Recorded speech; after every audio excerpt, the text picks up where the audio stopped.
Commanding General Yahanna here, I.S.U.P.K, the original I.S.U.P.K, 1969, Body of Christ. Here's what I want to tell you, man. Now, I want you to think about something for a minute.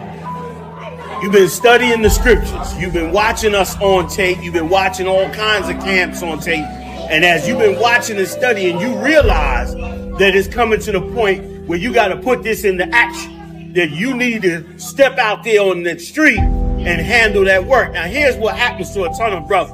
A ton of brothers go out there without coming through the school and learning what they need to learn. And what happens is they run out there and then they run into problems that they don't know about.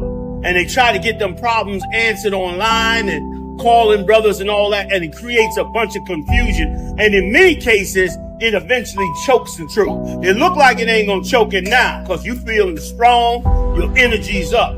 Listen to me, man. Listen to me. You understand? I've been doing this 40 plus years. Okay? Ask anybody my name. It's going to all be bad, which it's supposed to be. All right? Christ said when they speak all manner of evil against you, that's when you know you're doing this work. Do yourself a favor. Come to the I.S.U.P.K first. Learn from the original school first. Even if you think it's too militant or too this, too that, don't let anything block you from getting the pure knowledge first, straight from I.S.U.P.K. I'm saying this out of love because I'm seeing too many brothers fall. They're getting up on the cats. They're getting with their clique.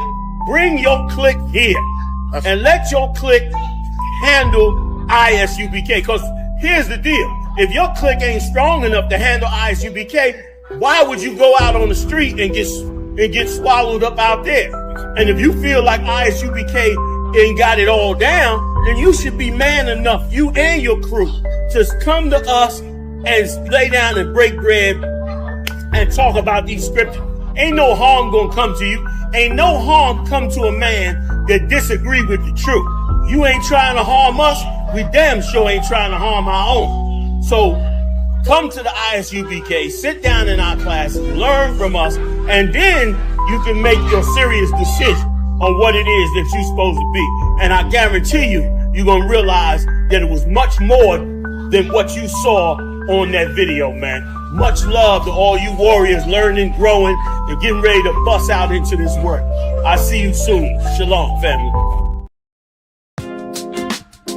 Shalom. I'm Samuel L. Jackson, and I want to welcome you to the 2025 Down South Cookout. It's going down this year, and we're starting things off right on Thursday with a scripture breakdown class with the stalwart General Muhammad. Then after that, we're having an outside movie and a game night. Join us on Friday for a barbecue/clothing drive at the CUNY Homes Apartments. I.S.U.P.K love the kids. On Saturday, there's a brunch/day party at 5 Central Houston, followed up by nightlife at the Savoy. Then on Sunday, join us for the 2025's Down South Cookout. We got Officer Ron on the pit, on the 1s and 2s, free for all blacks, Hispanics, and Native Americans. So come on down and don't miss all the festivities this year. Because the white man is the devil, and I hope they burn in hell. It's the 2025 Down South Cookout.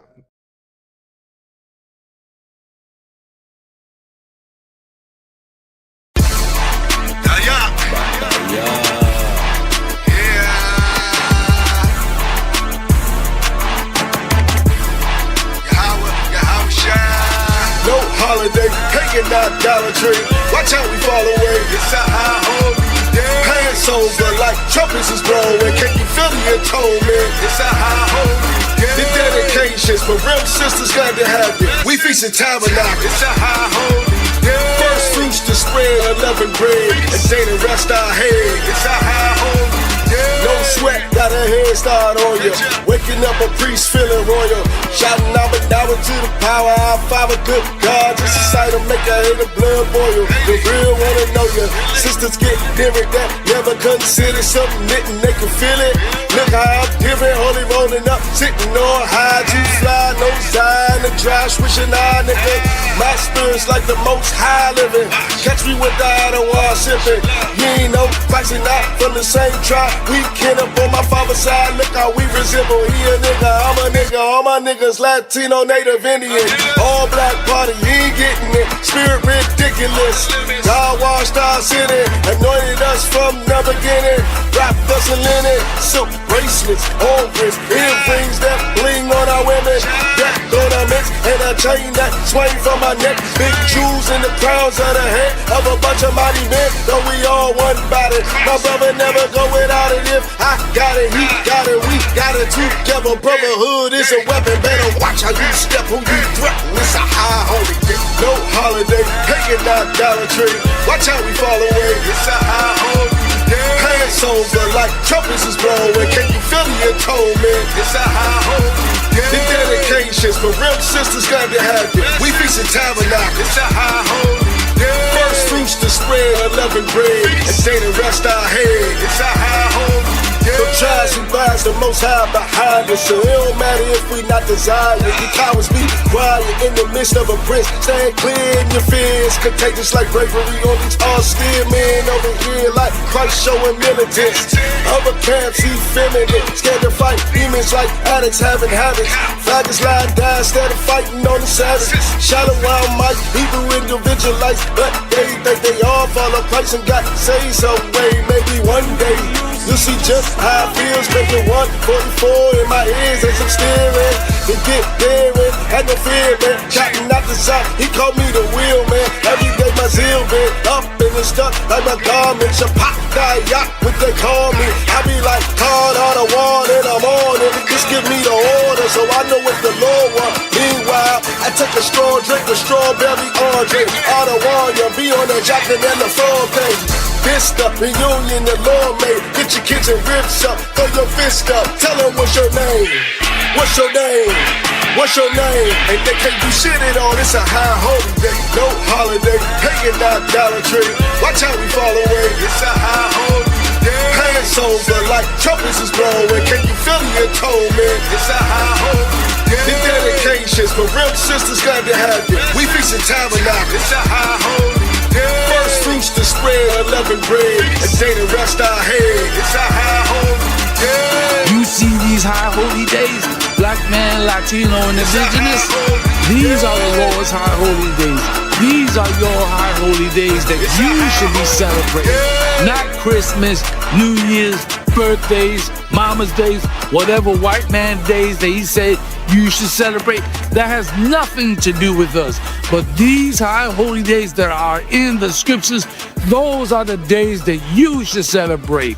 Black man, Latino, and indigenous, you are God's chosen people.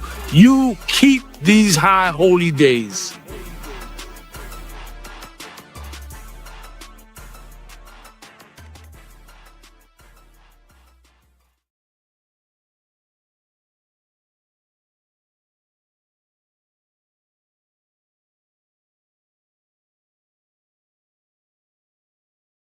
Hey, listen, brothers and sisters, man. If you like what you hear, hit the subscribe button, man. Subscribe to this channel.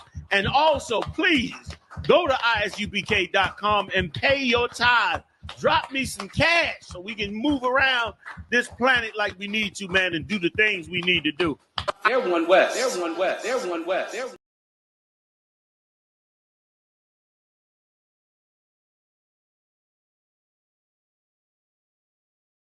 Soon as we good to go. We good? We up? All right, stand up.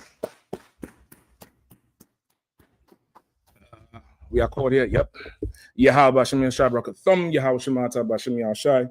To all the brothers and all the sisters, you all know this Wednesday night in DC Scripture Breakdown class. You can get all your questions. Any question you have, any question you have, I'm gonna try to answer it as best as I could. If I don't have the answer for you, I'll go get it and come back next class, or you could ask it in the next UPK class anywhere, anytime, any day. You know how we do I.S.U.P.K, Home and the Truth on the Command and Journey Yahanna. We have Houston Cookout, Down South Cookout coming up. Give Houston a hand. Always put together an outstanding event. as they always do, as well as the Passover. Passover, give that a hand. 57th annual Passover in this captivity. The Lord's annual Passover. 57 years doing this thing. This thing's older than some of your parents. This thing older than some of you. This thing older than your fake Israelite group. Right? Passover this year, Commander Yahanna is going to be rocking the Passover out in Houston, Texas. We going back to Houston, Texas. You know what I mean? We had a ball there. That was the first Passover after COVID. I think we went down there. We're gonna do it again this year, next year, of course. And we're gonna be tough in Houston. We're gonna be rough and tough in Houston. Don't do nothing simple between now and then, man. You could be watching the Passover from home. I'm gonna tell you that straight. Now is not the time to do some simple ass shit, man. Check your emotions, you brothers and sisters. Check yourself. Call for counsel. Don't do no dumb, stupid shit, man, in the name of whatever is in your stupid, silly head. The white man going to the moon. Elon Musk taking over the world. Trump doing what the hell he want to do. And you over there just being simple. Pay your tithes. 10% of the increase in earnings must come into the priests and prophets of the Lord. Pay your tithes. Passover coming up. $200 per adult, 17 years and over. You could start to pay that thing on now. I'm forsaking a bill this year. I'm going to tell you straight up and down. I'm going to go do some DoorDash or Amazon. But by Friday night, I'm paying that money. I'm paying that thing in, and I'm going to brag and boast about paying that Passover fee right away. I'm paying that thing Friday night. Friday night, I'm paying that thing down. Get that Passover fee in, man. Do your part to support. Do your part to support the truth, to support everything we doing in here, and bring your ass on up in here, man. Or how long are you gonna bullshit? How long are you gonna make excuses? How long are you going to give reasons of why you can't and why you can't and why you can't? Meanwhile, you're giving all your love to the oppressor. Do me a favor, Shapat. Space out those chairs over there a little bit. Always just think in mind, people like a little space to lean back and spread their shoulders. They might want to, spread it, cross their ankles and spread their knees a little bit. Yeah, space it out a little bit. Don't treat it like Spirit Airlines. Right? Get them the expensive airlines. Was he one you just travel with? Move the no, don't pull it back because ain't nobody that short. Put that back row, pull it back some more. Get space in. Yeah, that's good right there. That's good right there. And the front row, you could push it up a little bit. This about 3 or 4 inches up. That's it. There's a whole row. Somebody could walk in between. Somebody could sit down and feel comfortable. Right? So of course, pay a Passover fee. Let's get it in. You know what I mean? It's not 1,000 plus another 1,000. It's just $200. You know what I mean? It ain't 1,000 like that preacher say 1,000 plus another 1,000. You hard-headed woman, and she took that. Meanwhile, if her husband tell her don't dress like a hoe, it's all kind of F you and you don't own me. You black woman, humble yourself for a stinking Christian, nasty sodomite. But your own husband, you would rebel against him. That's crazy. It's good she get embarrassed like that. She paying for that type of embarrassment. You know what I mean? So, definitely get up with it quickly. Get it in ASAP. Let's get this Passover locked in, solid. Let's get it locked in solid and rocked out all the way. You know what I mean? What else we have coming up? You all know the next high holy day is what? Hanukkah. Go ahead. That's what it's going to say? Hanukkah, right? That's the next high holy day coming up. I believe, December 14th or something like that? December 14th. Y'all make sure and lock in December 14th. I think it's a Saturday or Sunday. It might be a Sunday. Y'all check it in. Check it out. Lock in. Make your preparations to get there. Whatever zone you're in. Start planning for now the dedication, right? The feast of dedication. Let's get that whole thing rocking and rolling. All right. And I believe that's it. So where we at? If anybody has any questions tonight, let's get the questions. If not, let's go ahead and rock into the topic tonight. Of course, we're going to go into a little bit with what America is doing in the Caribbean. I don't know how much people fully understand it or not. All right, Shapat, you might want to trim me back a little bit here. Just a little bit. I appreciate it, please. All right. Is it okay? Y'all can see the board fine? All right, cool. Let's get it. Any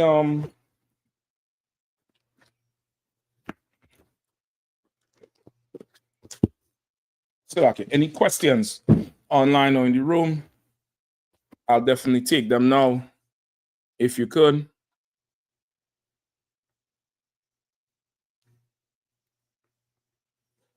Sir, we got one question, sir. Mm-hmm. Roland Hall said, I know that it makes us unclean to touch a dead body and to go to funerals, but does the same thing apply to having the ashes of someone who was cremated? I got it. I definitely got it. So water for that reminder, brother. I'm gonna get with you on that. Hold on. Anything else? No more questions in the chat. We do have one more. Warrior of Yahushua said, what's the true way to repent and be baptized? 1 second.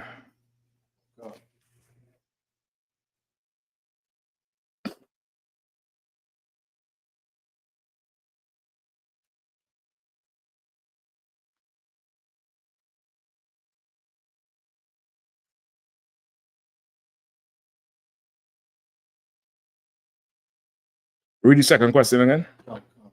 Warrior of Yahushua said, what's the true way to repent and be baptized? Okay.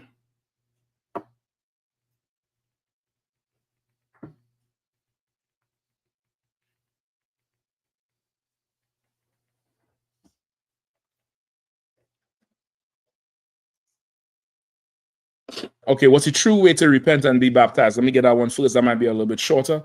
And then I'm gonna come back to the other one with the ashes. All right. Okay, what's the true way to repent and be baptized? Who want to take a shot? What's the true way to repent and be baptized? Who want to take a shot at it? Either one. To repent means you have to turn fully away from whatever you were doing. Mm-hmm. And the baptized part, I would have to say by becoming a new person. Okay, you answer it. Go ahead. And that's damn near it minus a few details. That's damn near it minus a few details. Go ahead. One, he said the true way would be to get in class in the I.S.U.P.K and learn the true breakdowns of what would baptize you, because baptism is being taught the Bible, and you're not getting the true breakdowns if you're not in the I.S.U.P.K in class is the best way to get it. And then when you learn and you are baptized, by the minute of the Lord, then you actually turn from whatever it was you may have learned that you were doing wrong. That's more concise way. That there is no way to repent if you're in the world, because you really don't know what you're doing. You might know some things. There's some obvious things. You get the point? There's some things everybody know. If let's say you have a drug addiction problem, let's say you like to buy whores. Those are obvious things. Then there's other things you don't even know you're doing. You have no idea this is what you're supposed to do, or this is what you're not supposed to be doing. You get the point?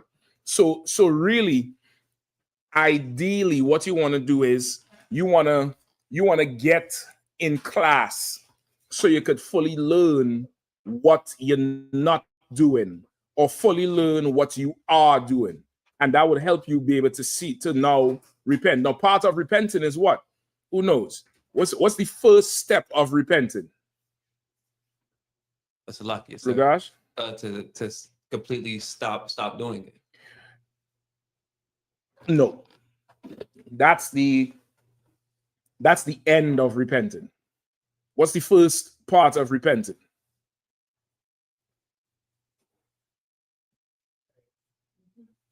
To turn away from it, right? That's second, or that's basically the last thing. That's basically the very last thing. Go ahead. Of course, I'll take some of that. I'm not going to come up in here with the bribe. I'm taking bribes. I'm taking it. No, sir, just give me a couple, 2 or 3. It's fine. That'll work for now. I appreciate that, brother. All right. What's the first step of repenting?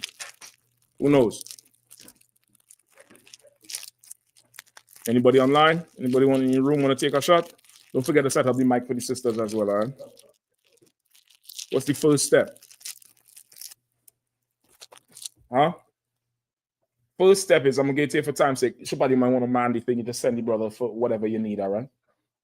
The first step of repenting is admitting that you're wrong. You're going to have to acknowledge that what you was doing was wrong. Because if you don't do that, you're going to continue doing what the hell you was doing. Because to you, this shit is not wrong. There's nothing wrong with whatever it is. Nothing wrong with a little bit of pork.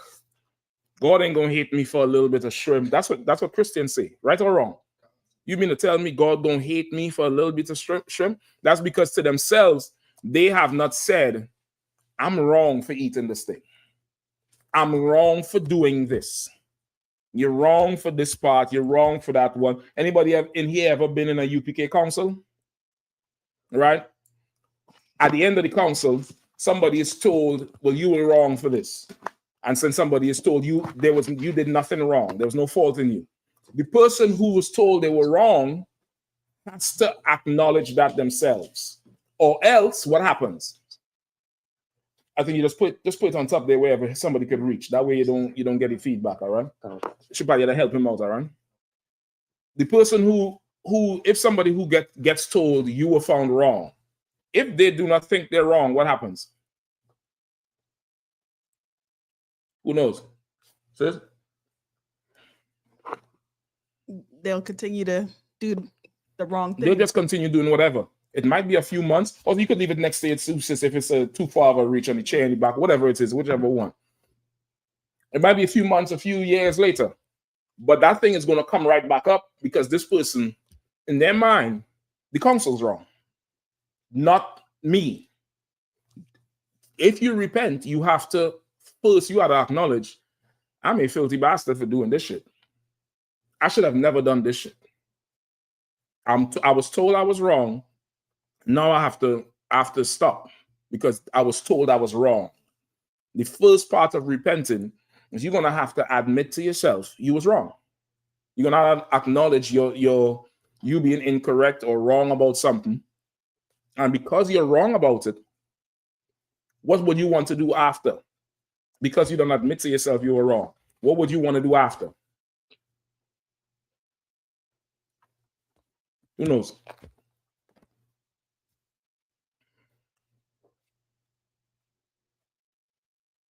Sis, go ahead. Apologize to the person that you wronged. You'll apologize to the person. In this case, this would be the Lord, right? You could pray and ask the Lord for forgiveness now. You say Salakia. What else? Who knows? You don't admit to yourself you're wrong. You realize, oh shit, I was wrong about this shit. I'm really wrong about this. I know that's what I thought before, but I'm wrong. So now what would you do?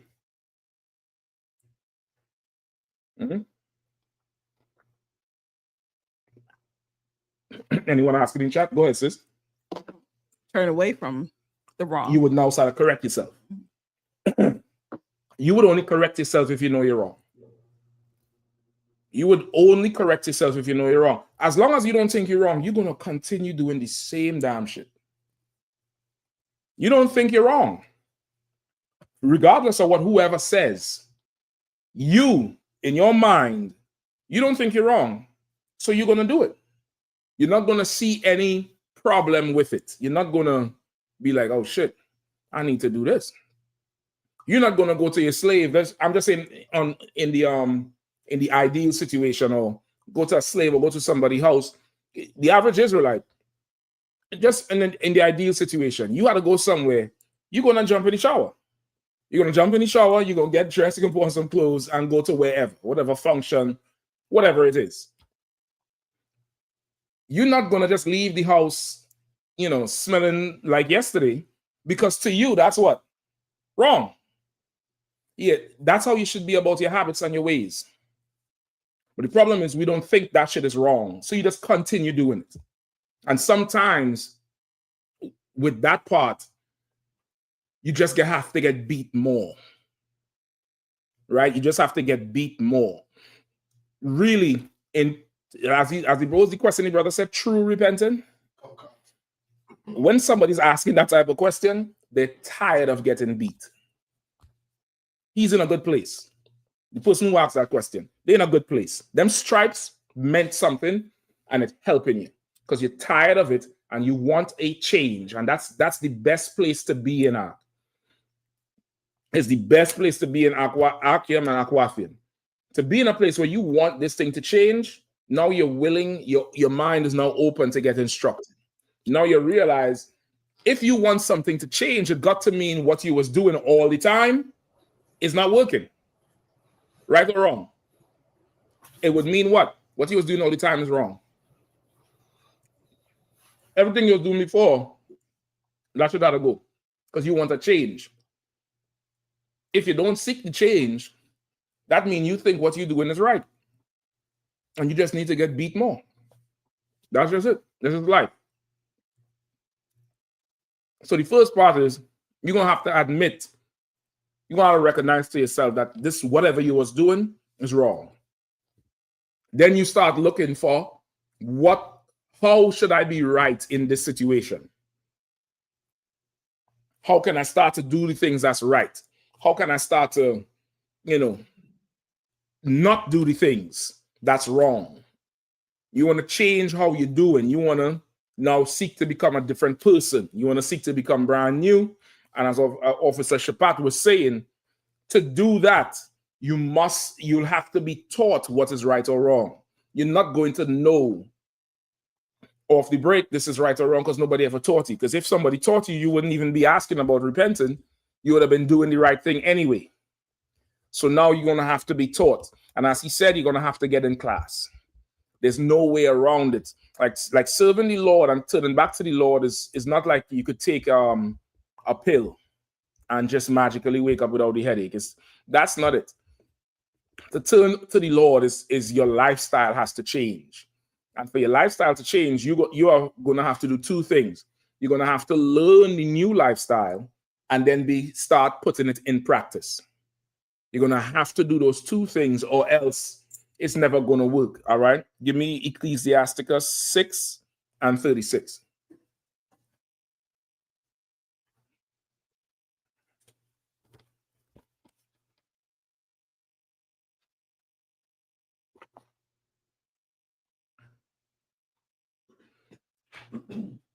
This is the book of Ecclesiasticus, chapter 6 and verse 36. And if thou, if thou seest a man of understanding, get thee betimes unto him, and let thy foot wear the steps of his door.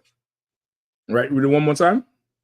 Verse 36. And if thou seest a man of understanding, get thee betimes unto him, and let thy foot wear the steps of his door. All right, what does that mean?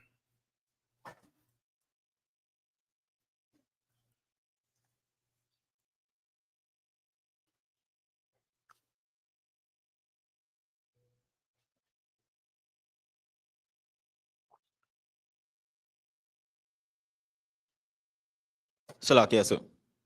Go ahead. Person of some Michael here, right? Yeah, go ahead. 1 second, Michael. Shapat, turn the volume up on that computer somehow. All the way up. Let me know when. We good? Go ahead, Michael. Yeah, come on, sir. If I may, this manner of understanding would be a man of the Lord, and you would more or less try to be around that man to be taught by him. Okay, I'll take that. What does it mean when it says betimes? Let the brother do that. Let the brother do all of that shit. What does it mean betimes? As much as you could, Shapat, just delegate the stuff as much as you could and just run the computer. Of course, you still have the door, right? What does it mean betimes? Because I need to pay attention to the questions, all of that should go, and just delegate the stuff as much. What does that mean? Betimes. So, off the top of my head, does it mean like most of the time, or try to be around as much as possible? Yes, it means many times. It means many times. Chapat, I think I'm done here. Come on, man. Y'all have to help me out. Y'all set me up. I'm talking big shit in the alley with the damn criminal. And I say, all right, nigga, I'm about to light you up. I'm gone. I'm gone. Y'all set me up, man. How you going to have the fire out? Now you give me the shiny one so you can see when I pull it. Y'all ain't easier. I'll take that one. All right. So be times mean many times. Many times you get you get the betimes unto him. That's what you would do. You would get betimes unto him and let thy foot wear the steps of his door. Meaning you always there knocking on his door, trying to get wisdom and understanding. Kind of like this one too, you know. This a real, like a brisket. You know, they're braising in them briskets. So like, I got both of them. I'll rock with either one. You know what I mean? If we're good to go. All right. So that's what it would mean. You get betimes. So that would be a precept to get in class, especially young in the truth. Really should just be in class all the way through. The Bible is, you know, always unfolding to you, not evolving. Not evolving. I know the fake Israelites like to say evolving. The Bible is not evolving. It's never evolving. Evolving meaning change. Evolve means to change in accordance with whatever is going on at the time. That's what evolving means. But the Bible is always unfolding, meaning what? You're going to learn certain breakdowns when you come in. And because of your mindset or because of the narrowness of your mind, and I'm saying that with all due respect, because I also was a young man coming in. So I know how narrow your mind could be as a young man or young woman in the truth. There's only so much you could really get at one time. I always tell you all the story. First time I heard reincarnation, I damn near walked out of the class. I was like, what are you even talking about reincarnation? I didn't get it. I didn't understand it. And then I understood certain parts. I didn't understand Melchizedek. I didn't understand certain things, but you have to keep coming back because your brain could only take so much at this time. That's all it could do. You need to understand more. You're going to have to be around more. So that's what will happen. And as you start to change your life, there's some things you're going to learn off the break. You're going to learn about shape-ups, because this is a brother asking the question. You're going to learn about shape-ups. You're going to learn about, you're going to learn sex is marriage. You're going to learn the things that directly apply to a young man as he comes in the truth. You're going to learn about pagan holidays, heathen holidays. You're going to learn about heathen women. These are the things that most people, you're going to learn about brotherhood. You're going to learn about what's right and what's wrong to do. You're going to learn how to manage your addictions. You're going to learn how to call for counsel. You're going to learn for certain things. Then later on, you're going to learn more about other parts of life. How to deal with Esau. How to deal with other things with brotherhood. How to, manage certain parts of your life. Because now you're going to come, as you're coming around, you're going to start to ask different questions. You're going to get help on managing your life, your slavery, bills, working out some shit with your landlord. You're going to get help on other things in life. And you're going to now you're shedding more of yourself. You're shedding more and more. So that's really the process you want to go through. All right. Shapat, you had your hand up? Like I said, now I was going to bring in, try to put it in view. Like if somebody ever seen the movie Creed, when he first went to Philly, to try to go train. When he asked Rocky, could he train him? And Rocky was like, no. You know what I mean? And he just kept coming back to the point Rocky was like, man, you like a woodpecker. You just keep packing. You know what I'm saying? He wouldn't stop. Even when he told him no, he was like, well, maybe you could just give me some drills. Write down some drills for me. You know what I'm saying? Kept going at him until he was like, all right, I'm going to come up in there. You know what I mean? You're right. Like he's wearing him out. He's wearing out his doorsteps because you're trying to find out right from wrong. You get the point? Also skip up for me to my son, verse 32. Okay, verse 32. My son, if thou wilt, thou shalt be taught. Read that again. Verse 32. My son, if thou wilt, thou shalt be taught. And if thou wilt apply thy mind, thou shalt be prudent. All right. What does that mean? My son, if thou wilt, thou shalt be taught. And if thou wilt apply thy mind, thou shalt be prudent. What does that mean?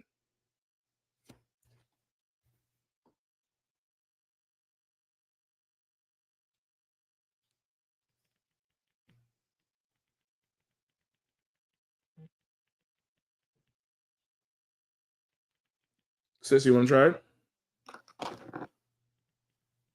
Is it basically if you're willing to learn, you know, the man that has the wisdom will teach him, is willing to teach him.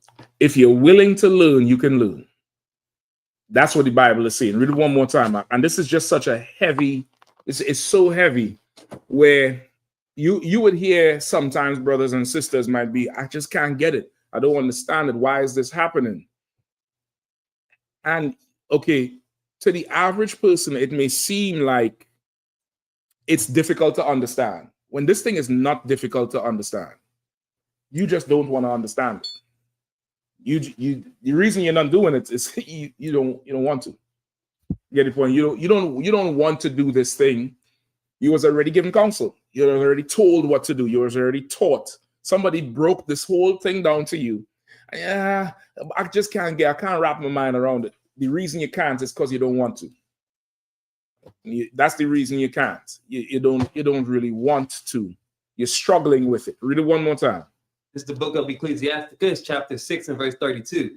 My son, if thou wilt, thou shalt be taught. If thou wilt, thou shalt be taught. If you want wisdom, if you want to learn, before you share it out, just move the equipment boxes. You could move them back over here, just out the way, just to keep, whatever out the way. Out of the grease. You could even put them on top there, right? If you want to. And you could put the bag on the chair in the back, they utilize the space a little bit more, all right? Right? If thou wilt, you could get understanding. If you want understanding, you can get it. The problem is some people think they want understanding. And really they don't want it. They want to feel like they want it, but really they don't, because most of the understanding is something you don't want to do. How do I know?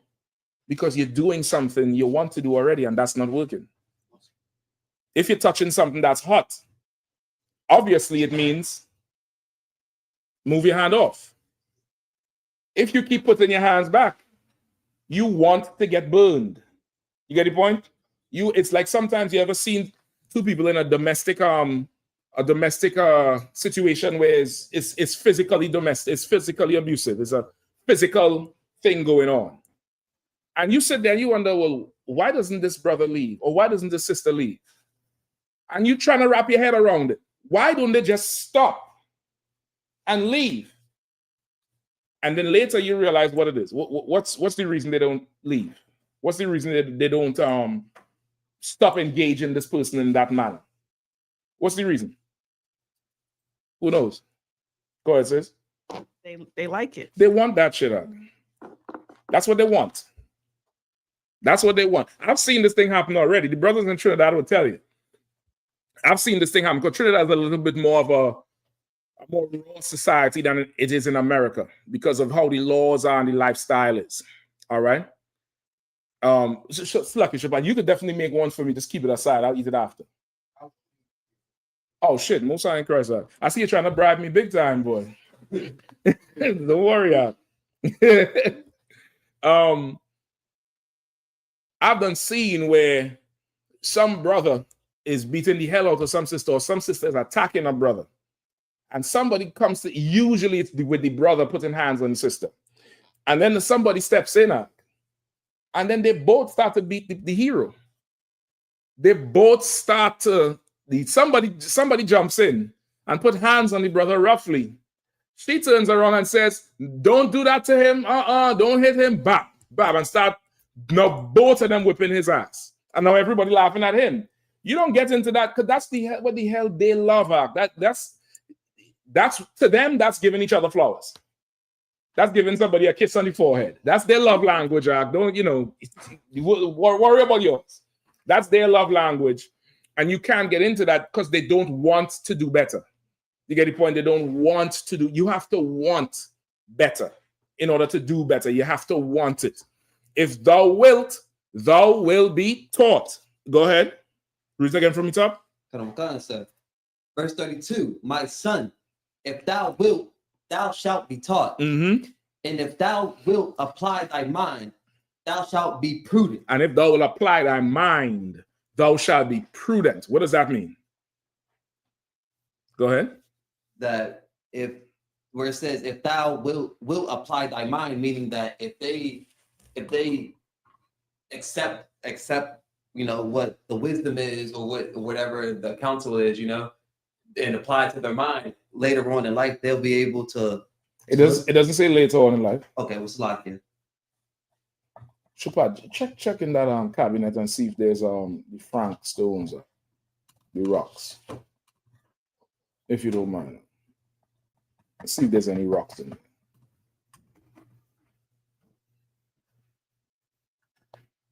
No, I think you could check there or in this box, all right? This chest, Salah. Right, what does that mean?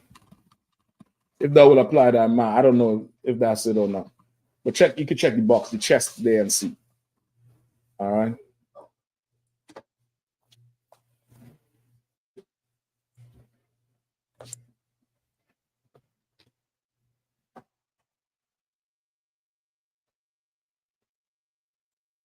Go ahead, Doc. Is that saying that if they program it, just keep practice it over and over again? Is it meaning like that? No.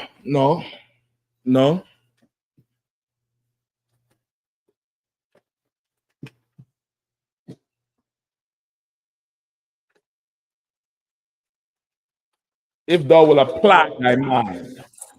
That's enough. You ain't want to put a whole ton. You know what I mean? That should be enough.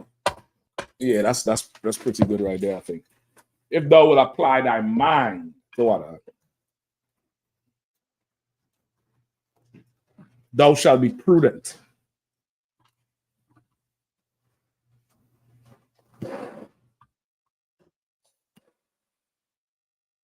So like I said. Yeah, come on with it. So like I said, does it mean that if thou would apply thy mind, you would more or less be able to make better decisions? Okay, give me the apply your mind part. Right? If what does it say first? My son, if thou wilt, thou shalt be taught. So it's saying first, if you want, somebody will teach you. And if you apply your mind, you will be prudent. So we already know the first part. Give me that second part of if you would apply your mind. Like it, sir. Come on. Meaning you would take the initiative to learn what's being presented in front of you. You answered. A little simpler. You can hear me well, sir? I can hear you perfect, Ak. Whatever you did. This is it right here. I'm on the laptop, sir. Salaki. All right, more sign right here. That works.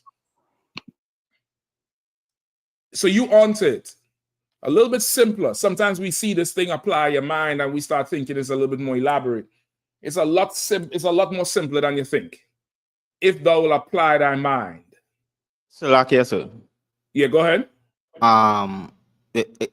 Is the apply your mind like studying? Yes and no, but in this context, a little bit more than just studying. Like the studying comes with you being taught. Somebody's teaching you something, you're going to learn it. That's the studying part. You get the point?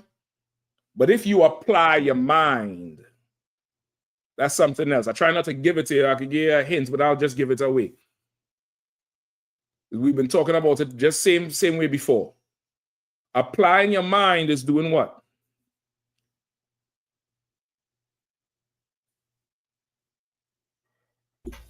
Slack, sir, if I could. Go ahead. That means if you actually are using what you've been taught. That's it. As simple as that. If you apply your mind, now you put in what you've been taught into practice. You've been putting what you've been taught into practice. Anybody ever ever did what's them driving courses they just put you to do when you do some shit on the road? Do they do that here? Where they put you into a driving course where you do some nonsense on the road, you got to go to some driving course for a certain amount of time, right? What is this usually for? Is it usually for speeding, or what is it usually for? I know in the UK it's usually with speeding. You get points on your license, then you got to go to some driving class to learn defensive driving or some shit. Go ahead. So like I said, they're starting to introduce that down here now. But down here they call it a driver's rehabilitation. Something like that. That's how it is in the UK. You get caught speeding, a whole ton. They put some points on your license. They say you have to do some driving course. Depends on the speed limit. They'll take your car and crush it. The UK is some old draconian shit. Imagine that shit. You speeding. Now them Pakistanis over there is known for just being a wild man on the road. They're doing hundreds of numbers on city streets. Sometimes depending on the limit, or if you're a repeated offender, they'll take your car and they'll crush your car, take it to the damn to the spot and crush your car. So like you should probably take this here to me. Shalom, sir. You have a chance, right?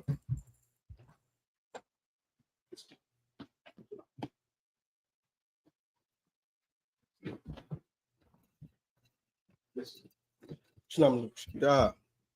Yeah, that's wild that they just going to crush your car. But Salak, sir, did Officer Sawab, did you have any more on that? How they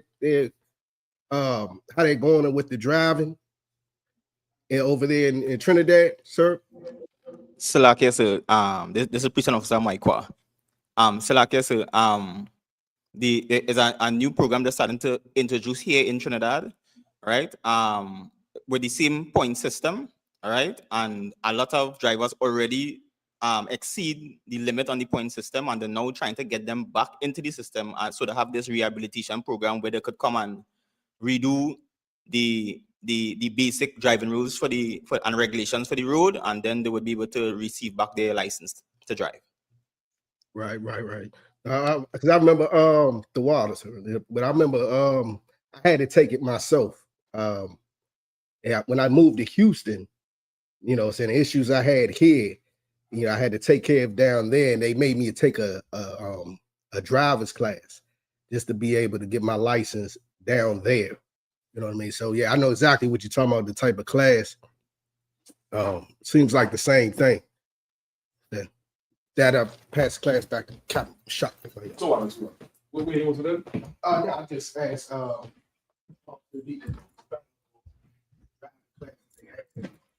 okay. Yeah, so that's what they do, right? Now, the whole purpose of the class is to what? Make you a better driver.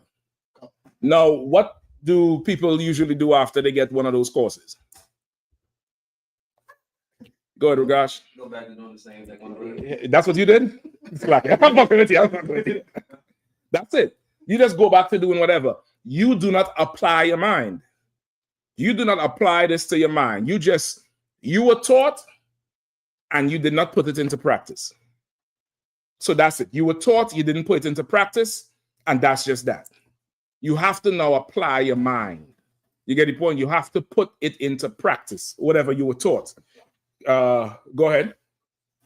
Oh, yeah, go ahead. Keep reading, Rugash. And if thou wilt apply thy mind, thou shalt be prudent. Mm-hmm. And if you apply your mind, you're going to be prudent. Meaning what? Prudent. What does prudent mean? Wise. I'm going to get it for time's sake. Wise. You're going to get wisdom. If you apply it, you're going to be prudent. You're going to be wise. It will be wise to apply what you learn. Why?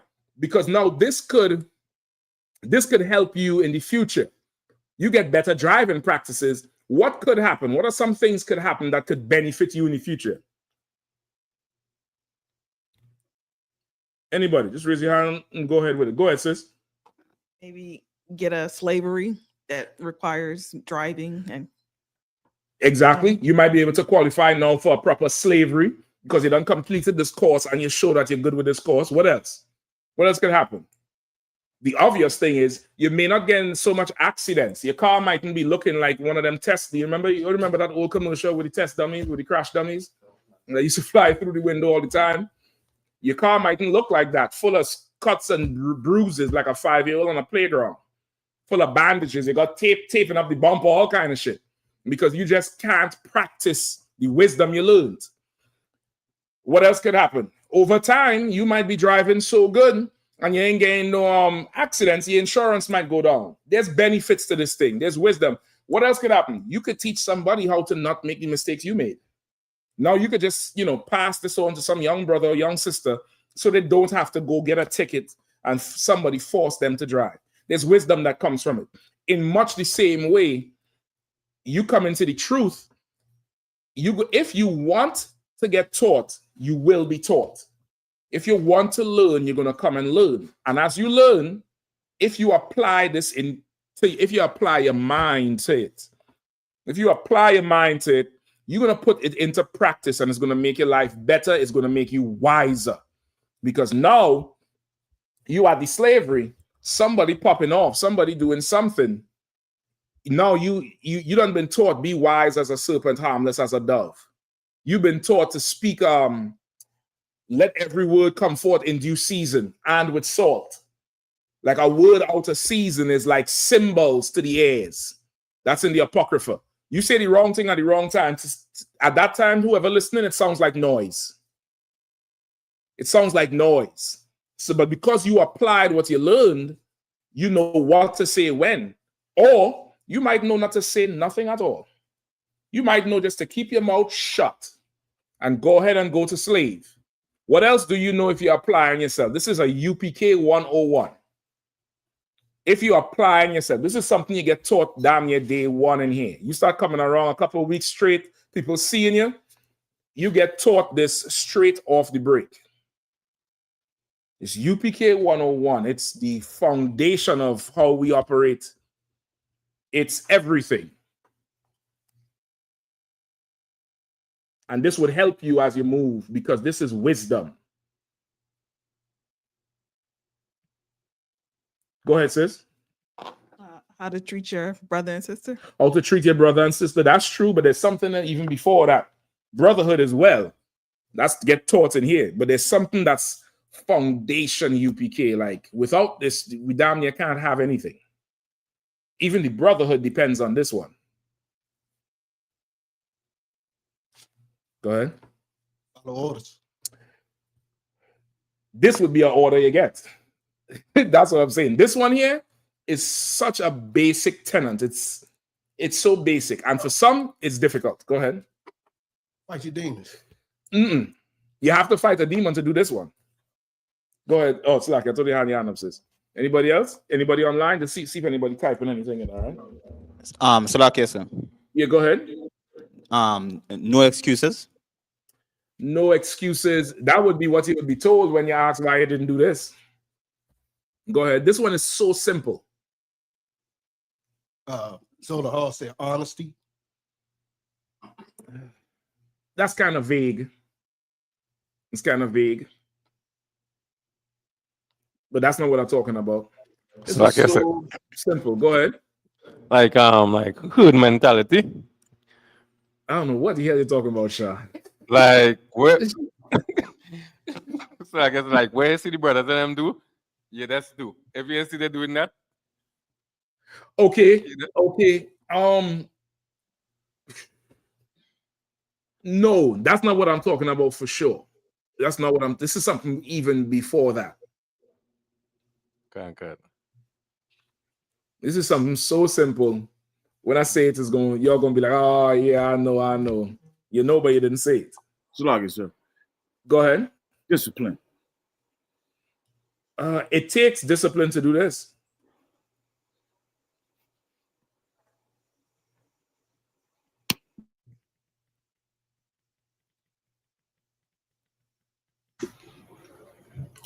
Matthias said, pay your tithes. Oh, give my thing. That's not it, but I'll take that. That's a close second. Pay your tithes. That's not it, but I'll take that. Mm-hmm. Cuba Nasawan said respect. La, that's not it. If you had it, you would do it. If you had respect, you would do this thing I'm talking about. If you applied your mind to this thing I'm talking about, that it takes you having respect. It takes you applying your mind to do this. It's UPK 101. It's like our bloodline. Like one of them people on the internet who be eating shit on the camera. The ASMR motherfuckers. So like into the chat about that crackling at the microphone. I apologize. Mm-hmm. Go ahead, sis. Is it knowing the white man is the devil? Well, that's true. I'll take that. That's a second one. The white man is the devil. That answer usually works for every question. That's a cheat code. But there's something else. Go ahead. We got Desiree. I think I said Desiree said follow instruction, and B-Mo said brotherhood. All those are good things. But this is something that's just 101. Without this, nothing works. Black, yes, sir. Go ahead. It can't be no coward. That's true too. I'll get out of hand. No coward. It's something else. You can't be no coward. If you're a coward, you're not doing this. You're guaranteed not doing this. But this thing takes some heart to do. So like, sir. Go ahead. Quick to listen. No, not it. Come on, man. I'm gonna get you up for time's sake. We're gonna be 9 o'clock here. You're gonna be like, well, Black, burn incense, drink wine, wake up on the Sabbath day. Men gonna be inventing shit at this point. Come on, 2 more. Go ahead. You said when you first come in, you're a young man, all you're supposed to do is just learn. I thought you were gonna give it to me. Oh boy. It's UPK 101. It's bedrock. Come to class. It's bedrock. This is bedrock UPK 101.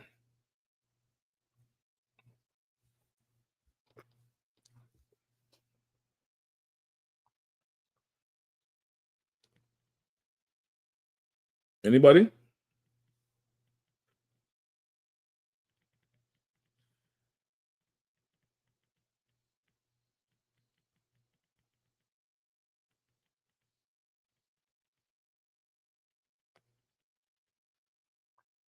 All right. Go ahead. Last one, Chappelle. BMO said, hold up. We got obedience. That's somebody name? Obedience? No. Fiery Furnace Finish said obedience. America's Burning said leadership. Kaya Bob said show up. Show up is good too. You have to show up. That's really the, that's how you get changed. It's like washing clothes. The stain gonna come out if you keep washing anything. But if the thing never make it to the washing machine, that's stain. That's just it. But this thing here is UPK 101. You ain't going no further without it. While my die say follow laws, statutes, commandments. Junior Jackson says follow up the law. BMO said Black Christ. And then Kayadawan said counseling. Oh, you close to it. Bob said shed yourself. Shed yourself is good too. Kayad one, you're close to it. I'm gonna give it to you for time's sake. Somebody give me Hebrews 13 and 16.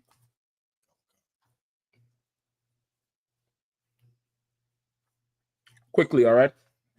Whoever have it, go ahead and read.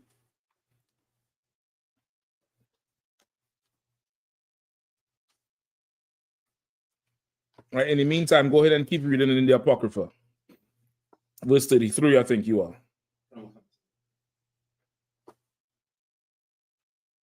Let me know when you get Hebrews 13 and 16, whoever. You have it? Go ahead, read. This is the book of Hebrews chapter 13 and verse 16. Mm-hmm. But to do good. But what? But to do good. To do what? Do good. So doing this thing is good. Go ahead. And to communicate, forget not. Don't forget to communicate. The first thing you're learning here is check in, call for counsel. That's the first thing you learn in here. Check in. So you good to go, brother? If you need any call, whatever everybody say. You know coming. Call me if you need me. Give me a call. You have my number? Give me a call if you need me. Every camp leader, every teacher who's in charge of a school, young person comes in. If you need counseling or you can get help, just give me a call. Call if you need. Call if you need. That's the first thing you do. And how hard is it to make that call? We've all been in that situation. How difficult is it? Be honest now. I'll know if you're fucking lying. Be honest now. This is a teaching moment that y'all can help me teach this to everybody else. How hard is it to make that call? Just raise your hand and answer. Yeah, you can't even raise your hand now. You're convicted in your spirit, you bastard. Let me get somebody online. How hard is it to make that call? You should see them in the room looking around. Don't look around. It's you. I'm talking to you, nigga. Sir, it took a minute. It took a minute. It took a good minute. It's hard to make that call up. It's hard to make that call. It's difficult for most people to make that call. Why is it so difficult for most people to make that call? It's only one reason. Why is it so difficult for most people to make that call? Go ahead, sis. Pride. Pride. Is it really pride? But pride is how it presents. Pride is how it presents. Once again, I always tell you, life is very simple. And life is black or white. Pride is how it presents. But really, you're listening to Satan. Satan is in your ear.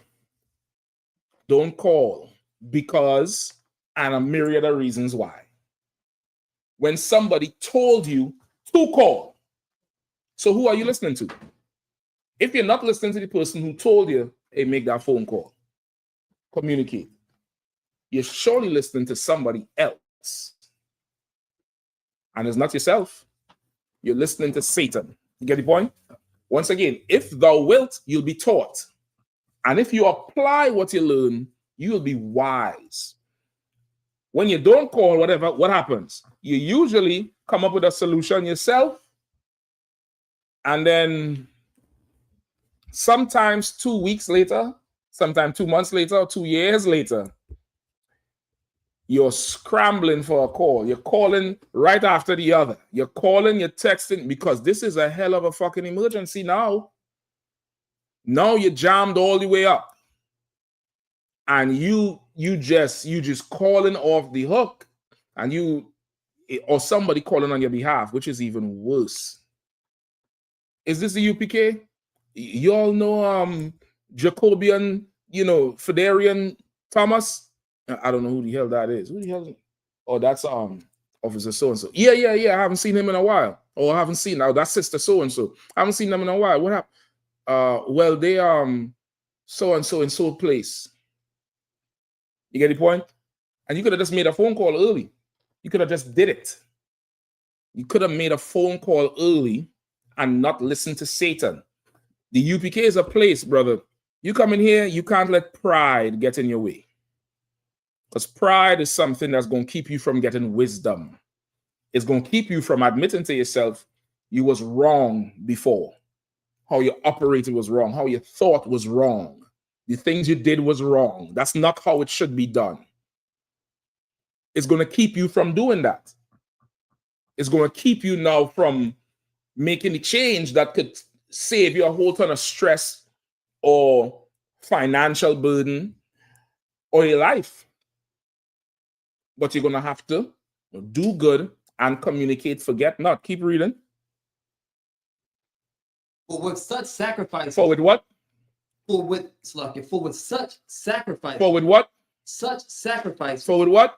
For with such sacrifice. Go ahead. God is well pleased. Why is it a sacrifice to communicate? Why does the Lord describe it as a sacrifice to communicate? Who knows? Shapat, I see you looking around. Come on. Yeah, Sham Shakta. Usually Shapat is he had the precept and the answer for me. You quiet tonight, Shapat. Go ahead, Swap. Yes, Salakia, because it requires something within yourself, you know, to force yourself to do what is right. You on it. I want you to say it a certain way, but you're right though. You definitely right. Go ahead, Shapat. You actually have to admit I couldn't do it. Okay, yes, but think sacrifice. If you're sacrificing something, what are you doing? You giving up something. You're giving up something that what? Means something to you. That you do not want to give up. That's what a sacrifice is. You're giving something up that you do not want to give up. You understand? That's what a sacrifice is. The Lord describes this type of communication with sacrifices because you are giving up what? What are you giving up? Go ahead, sis. Come on. I see you itching over there. Come on. Doing what's easy, listening to Satan. You're giving up what you want to do, which is listening to Satan. You're giving up that part, that thing that feels good to you, what you want to do. Making that call is you yielding to what's on the other side of that call. 9 out of 10 times, sometimes, not 9 out of 10 times, but sometimes the call is going to agree with you. They're going to hear what you want to do and say, yeah, I think that's the job. You should go ahead and do that. See what happens. Sometimes it's like that. But you know, the minute you call, this is how you know you're a serial offender. Once again, I'm talking about from experience. If this echoes with you, then you know this class is for you tonight. But I'm talking from experience here with you. You don't call because you already know what the counsel is going to be. That's how you know you're a serial offender. Somebody who young in the truth may not call because why? They might be scared. They might be not used to going to somebody with their problems. But the minute you don't call because I know he's going to tell me do X, Y, Z. I want to do A, B, and C though. Yeah, you a serial offender. You done did this long enough where you already know what the counsel is. You know why? Because you've been taught, but you are making the decision not to apply your mind at this point. You're consciously making a decision. No problem. Ain't no sweat. The phone's still going to be on when you're fully fucked up. You know what I mean? But none of that will happen unless you come into the school. None of that will happen unless these are things you're going to grow. You're going to come in here. You're going to learn what's right, what's wrong. You're going to learn how to operate. You're going to learn all these things and you're going to get wisdom. And there's certain things that is just so basic, so simple, they're hard. And that's why the Lord describes it as a sacrifice. With such sacrifices, the Lord is well pleased. Do good and communicate, forget not. You're going to communicate what? What you're going through, problem you're having. And then you're going to get asked questions. Well, how did this end up here? What happened before? Why did you have to do that? Is there anything else you could? You're going to get a whole examination of your situation. And then somebody going to give you the counsel or different options you could do. And you move out. But either way, you're going to get wisdom because you're applying what you learn. This is a simple lesson. Pick up the phone and call. That's all. Pick up the phone and call. It's such a simple lesson. Without even being in here, you'll never know that. You'll never know it. So again, I don't want to be go on too long. But for the brother who asked the question about repenting, it's really in a nutshell what Officer Shapat said, which is you want to come in here. You want to get in class. You want to be in where find a man of understanding and be times with him. Over and over be in class. Get in the schools that Command and General Yahanna built, wherever you are, and ask all your questions, call for counsel, and then everything flows in. Pay your tithes. The white man is the devil. Learn brotherhood. Learn sisterhood. Learn all these things and apply it. Learn it and apply. Come on, precept. Come on. No, we can't get the one we didn't name. Check in. Well, that's the call. That's still the call. Check in too. I'll take that too, Shapat. Checking in. What's the purpose of the check-in? What's the purpose of the check-in? Who knows? I'll tell you right now you're wrong, but go ahead. Go ahead. I'll tell you right now. Go ahead. Checking in is all about, it's all about, but it's to make sure, you said it before, make sure that there's no devil, no demon on that side.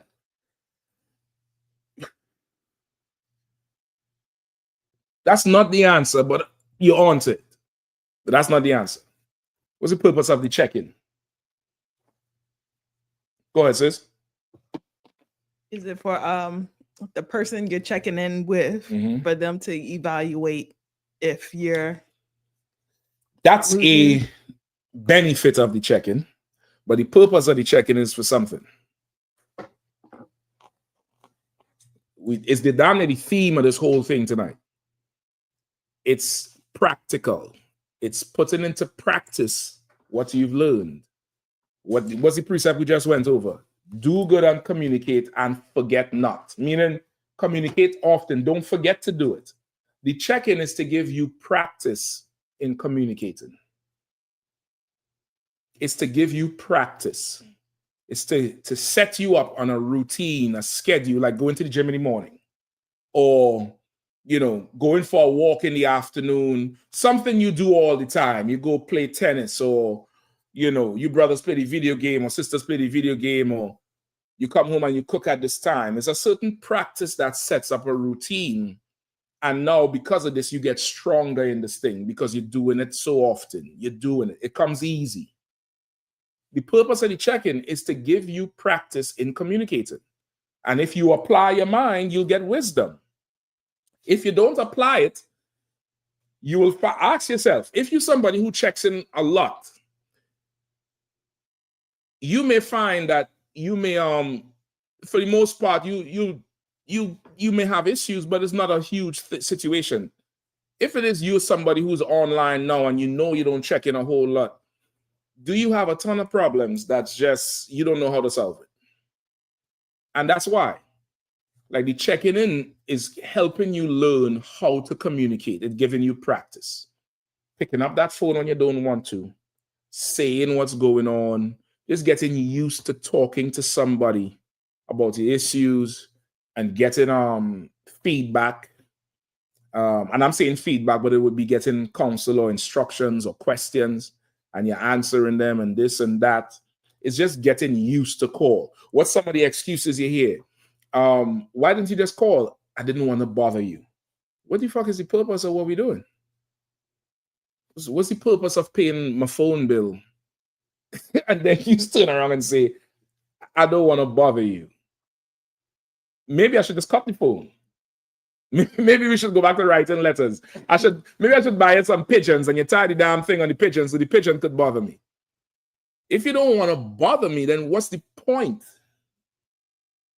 What's the point of it? You get the point? It's to give you practice in picking the phone up. It's to get you there. It's to get you there, you get asked about. Read the next verse. Verse 17. Obey them that they have the rule. Salakia. Read it slowly. Don't just take your time. Verse 17. Obey them that have the rule over you. Mm-hmm. And submit yourself. And yield. Yield yourself. Go ahead. For they watch over your soul. Right. Sometimes Satan might tell you this person is too hard, or this person is with you, is acting with you a certain way because they don't like you. That's not it. This person is watching over your soul. You think somebody wants to be bothered with you? But this is the job. This person watches over your soul. Go ahead. As they that must give account. As they that must give an account. They have to give an account for you. So now if you ain't communicating, what account could they give? The worst thing is to get a call and be like, hey, Salaki Cap, what's going on? What about this brother or this sister? Salaki, so I can't even tell you. You don't even really check in. They don't really say nothing. I see them once or twice in class. I couldn't tell you. And now we had to figure out how to call you and get you, download all the information. what's going on with you, because I can't give an account. I can't say what's going on. Go ahead.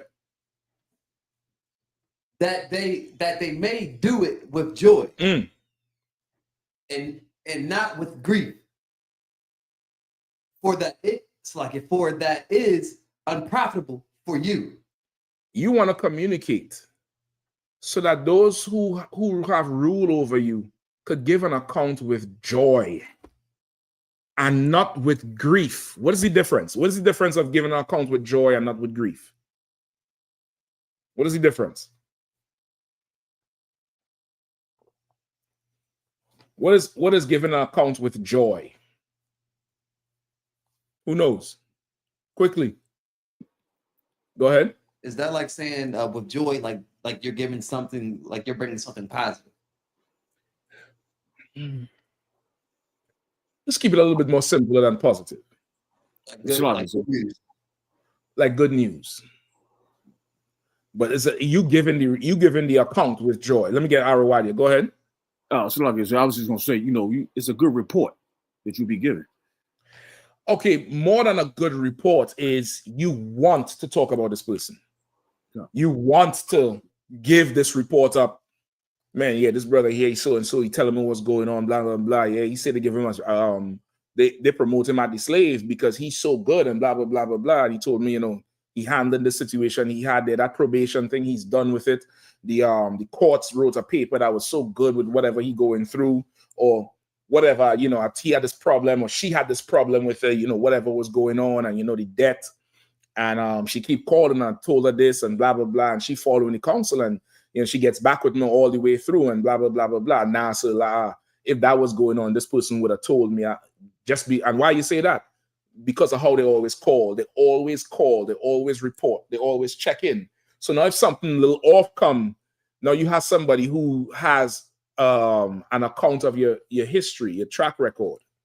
Your reputation can stand for you, because it's like, that don't sound like them. I can't say, maybe they did it, but I can't say because I can't. Yeah, they would usually call and say that. I think that story might be off. Or I heard so and so. Well, to tell you the truth, I can't even offer a defense, because this sister, this brother here, they don't call, they don't do nothing. Or when they call and I tell them the counsel, it's weeks before I hear from them again, and then come to find out they ain't even follow the damn thing.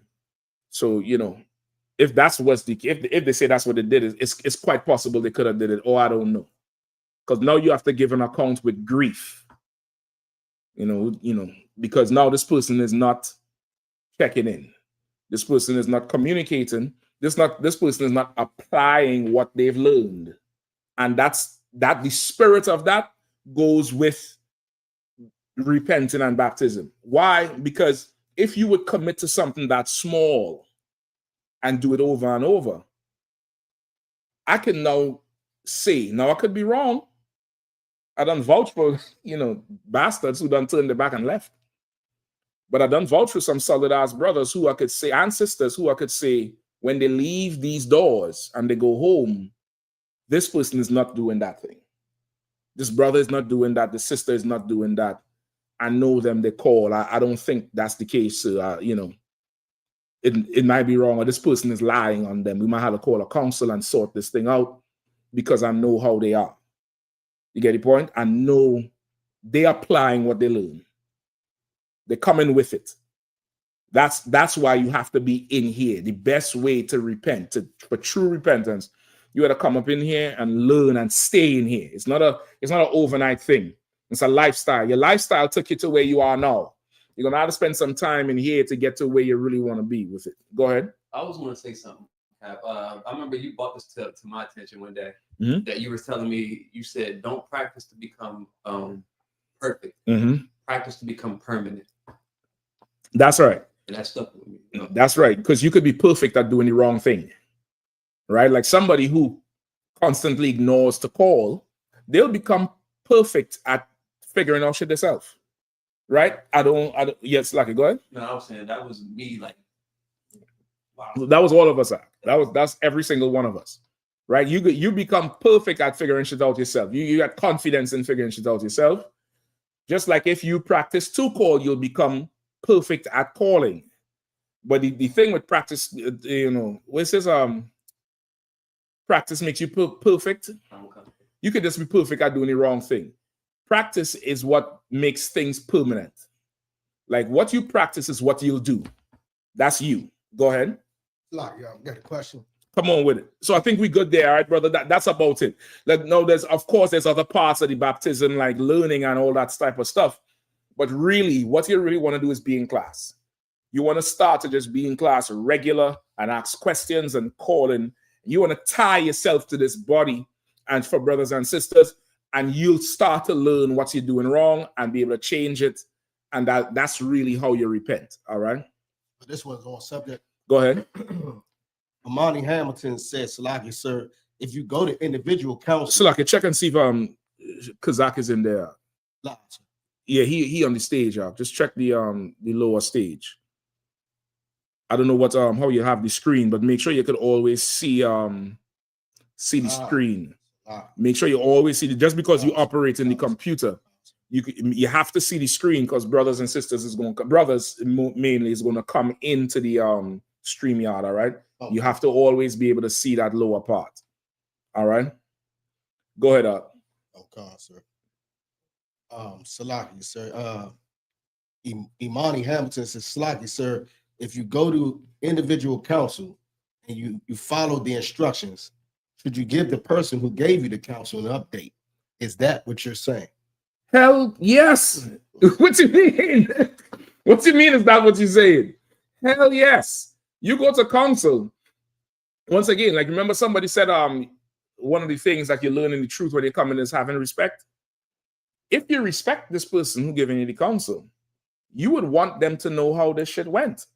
Like what you don't understand is in here, when your camp leader or whoever you get counsel from hears your problem, they become invested in your problem.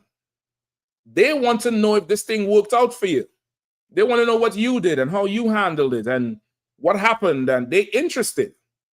If you sitting there saying, well, I'm gonna just go do this and don't call back, you don't really respect that person. You don't really consider this person. You just whatever. And you don't want to be the type of person who only calls when you have a problem. You could call when the solution works out. You could call and what's the precept about one? Hold on.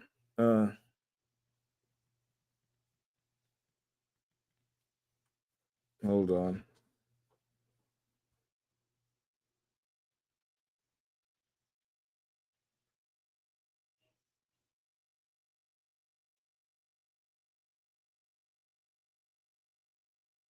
Oh boy, where is it? Give me Romans 12 and 15. Real quick.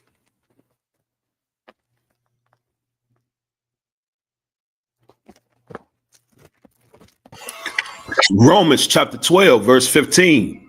Go ahead to what? Kawakan, rejoice with them that do rejoice, and weep with them that weep. Go ahead. Kawakan, be of the same mind one toward another. Mind not high things, but condescend to men of low estate.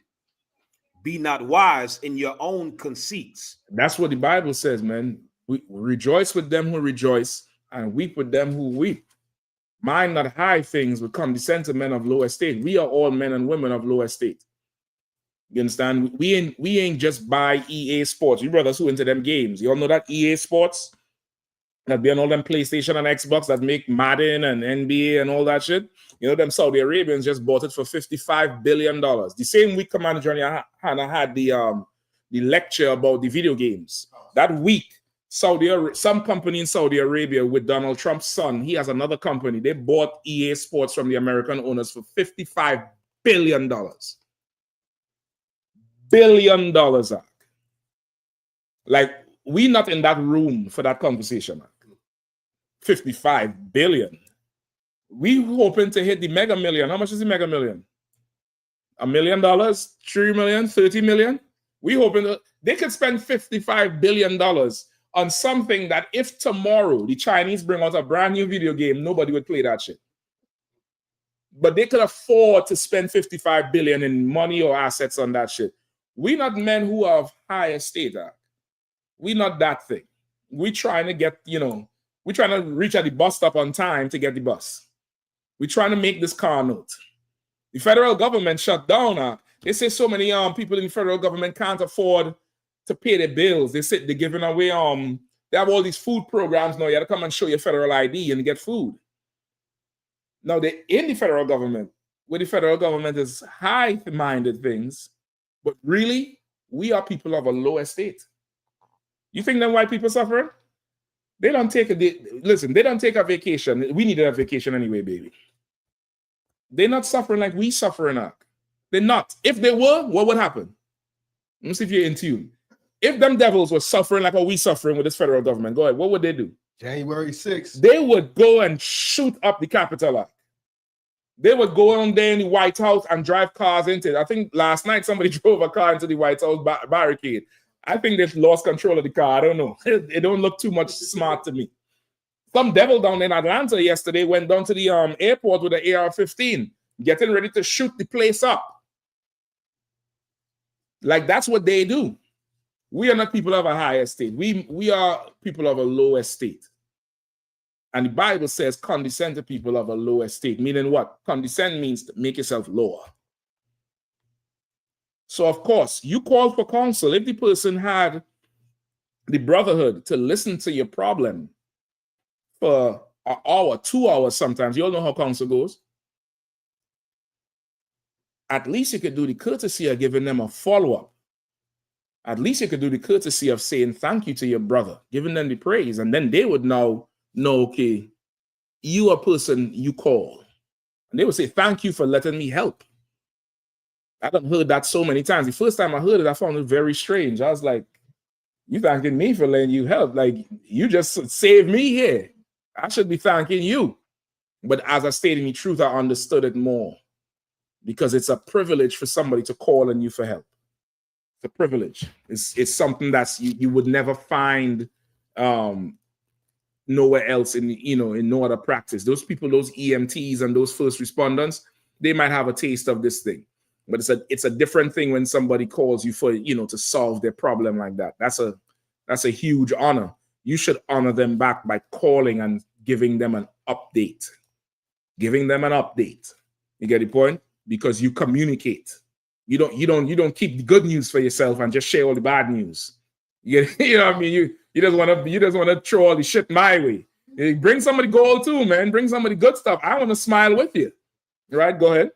Salaki, sir, we still got the question, no man Zola's question about the Let's get that. All right. Is there any more questions? Go ahead. If I could, it's a kind of a question compliment. Mm-hmm. Shelly Burke said, how can I follow you, sir? Love your edification. I always be looking for you. Where can I follow? Most High in Christ, Shelly Burke. What you want to do is get into the Israelite school at UPK. There's about 55 more of me in every damn state and in different countries all over the world. Right. You know what I mean? Most High in Christ, the water for your kind words. I am nothing without the Most High. I'm trying to tell you straight up and down. Listen, at least once a week, I start to think about where the hell I came from and the places I've been and the things I've done. Brother, my black ass got a boot kiss in UK. My little Caribbean black ass got a white man to bend down and kiss my boots in the UK. That's the spirit of the Lord. And that's no credit to me. I'm talking about you serve the Lord. The Lord going to raise you all the way up and use you in ways that, is going to be absolutely amazing. You're going to be amazed at your life. You're going to be amazed at the life you live. So if you love what I do, you really love what the Lord is doing. And I would advise you to get in a class nearest you ASAP. ASAP. You get the point? Of course, I'm in DC. If you're in DC, just follow the DC pages. Come to class. But whatever city you're in, you could put it in there right now. Whatever city or country you're in, put it in there right now. I'm going to give you the number to that city or the number to that country. And you get in class and stay in class and become something shining. Become a shining example. There's sisters in here who I know by name, not through conversation with them, but through their works, through the work they do. Yes, because of the internet, I don't have to be in your physical city to see some shit, but I could see what you're doing. I could see how much you're helping, and your work, it was going to get you noticed. You understand? Like this sister here, she don't know me personally, but she sees the work. She sees the work, which is what the Lord going to do with you if you ever just come in here and get taught and apply it. So just put whatever city and state or country you're in, and the brother going to type in the phone number, and you get in touch with that camp leader ASAP and find out how you could start classes, find out how you could pay your tithes, and whatever else you could do to help the truth. And you never turn away from that school. No matter what happens, you never ever turn away. You feel like something is wrong, call a counsel. You could call a counsel at any point in time in your life in the truth.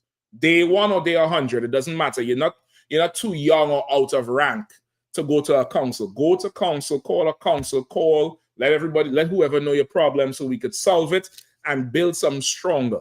Why? Because brother, what's that brother name? Gil Heron Scott said Whitey is on the moon. Whitey is on the moon. Donald Trump took away everybody's salary in the federal government. Tell them work for free. If you go on vacation, he ain't giving you no furlough pay or no back pay. Meanwhile, he started construction on a $250 million ballroom yesterday. He tearing down the whole east wing of the damn White House to build a club, to build a nightclub that holds 999 people. You know, if they want, the 1,000 would have break the bank, so he can only do 999. 1,000 people would have break the bank. $250 million you spending on a club to hold 999 people. That's going to be empty for 60% of the year. And you telling people go to work for free? Y'all better go check the White House for them jewels that missing from the Louvre. I'm telling you straight up. I suspect an inside job with that shit. How the hell you rob the Louvre? The Louvre ain't, a jewelry store down Georgetown. The Louvre is like you walk into Fort Knox, that shit is goddamn. Go ahead. Like I saw that one, and they definitely said it was an inside job because the part that they hit was like isolated by itself. It was right there by a window, pretty much. Brother. And the way they did it was like it wasn't high tech. Listen, that's the way they're telling you it went down. You don't know what the hell happened now. I know France is broke as a joke. And Macron right now walking the red light district. Somebody probably pull him in and say, listen, give me them jewels, I'll give you 100 million. Somebody probably told them something like that. Listen, we went to Scotland a couple of years ago for the Feast of Tabernacles. Commander Yahanna had us over there in King James Castle. Seeing the crown jewels was part of the deal. When it's time to go see the jewels, them guys ain't going to let no nigga near nothing. They say, all right, we have to take you all one at a time. I was like, what the fuck y'all think? We going to just overpower you all and take the shit and swim back to the States? I'm like, what the fuck is this shit at? Brother, they had to go one by one, and then the path from the ballroom where the tabernacles was to the jewels is probably 50 to 100 meters away.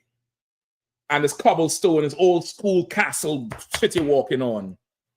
I just tell the sisters go one by one. Whoever was there early get to go see the jewels. But they was acting so foolish over this shit. But it's the security of it. And of course, they're racist as hell. So going that Louvre, them jewels can't just go missing like that. What the fuck is you even talking about? Even to see the jewels like let's say the jewels is resting here, you can't go this close. You got to stand over there like 10 feet away to see it. You cannot go, you can't touch it. You can't be in a certain distance from it. It's impossible. You get the point? Go ahead. You said France is broke. I remember we was doing a class one time. You was bringing up how, I don't know if it's the news, I got it from the news or not, but how France used to sell Australia, like submarines and stuff like that. And after COVID, everybody was broke. And America, Biden undercut them and sold them some better nuclear subs or whatever. Yep. And France, that's when they emptied their embassies in DC. Yeah, they was hurt. They was mad. They was hurt over it because they was broke since then. Biden just was it Biden or Trump? I think it was Trump. No, that was Trump because that was Biden. It was Biden. Biden, okay, sir. Same devil, different wing, whatever. But America done undercut them and took a sale from them that was going to help them with the economy. I think it was $65 million worth of submarines. And America then undercut them and sold the deal to Australia, right? From since then to now, the African countries, a good bit of them done turned their back on France and cut off all the revenue coming. Like France is down bad. I'm trying to tell you, don't be surprised to see Macron having a OnlyFans act. It's rough right now. It's rough right now for France, brother. So anyway, so where we at now? The question, young asshole. Go ahead. Oh God. Zola Hall said, I know that it makes us unclean to touch a dead body and to go to funerals. But does the same thing apply to having the ashes of someone who was cremated? Okay, so someone who was cremated, that would be what you would call a funeral, right? That's where the word funeral comes from. It actually means to cremate, to burn, right? Funeral is an old Greek word or Latin word, and it comes from that, thing to burn, right? The word it comes from means to burn. The Israelite custom is to bury, right? To put into the ground, to dig a hole and put you into the ground. From the dust you came, dust you shall return, that type of thing. Man was formed on that 6th day. If you look at everything that came out of the ground was around that time too. We didn't come out of the water. You come from the ground. So now, ashes does not make you unclean because it's dirt, it's dust. Just like the dirt in the ground doesn't make you unclean. You get the point? Even though what? The dirt in the ground is made up of what?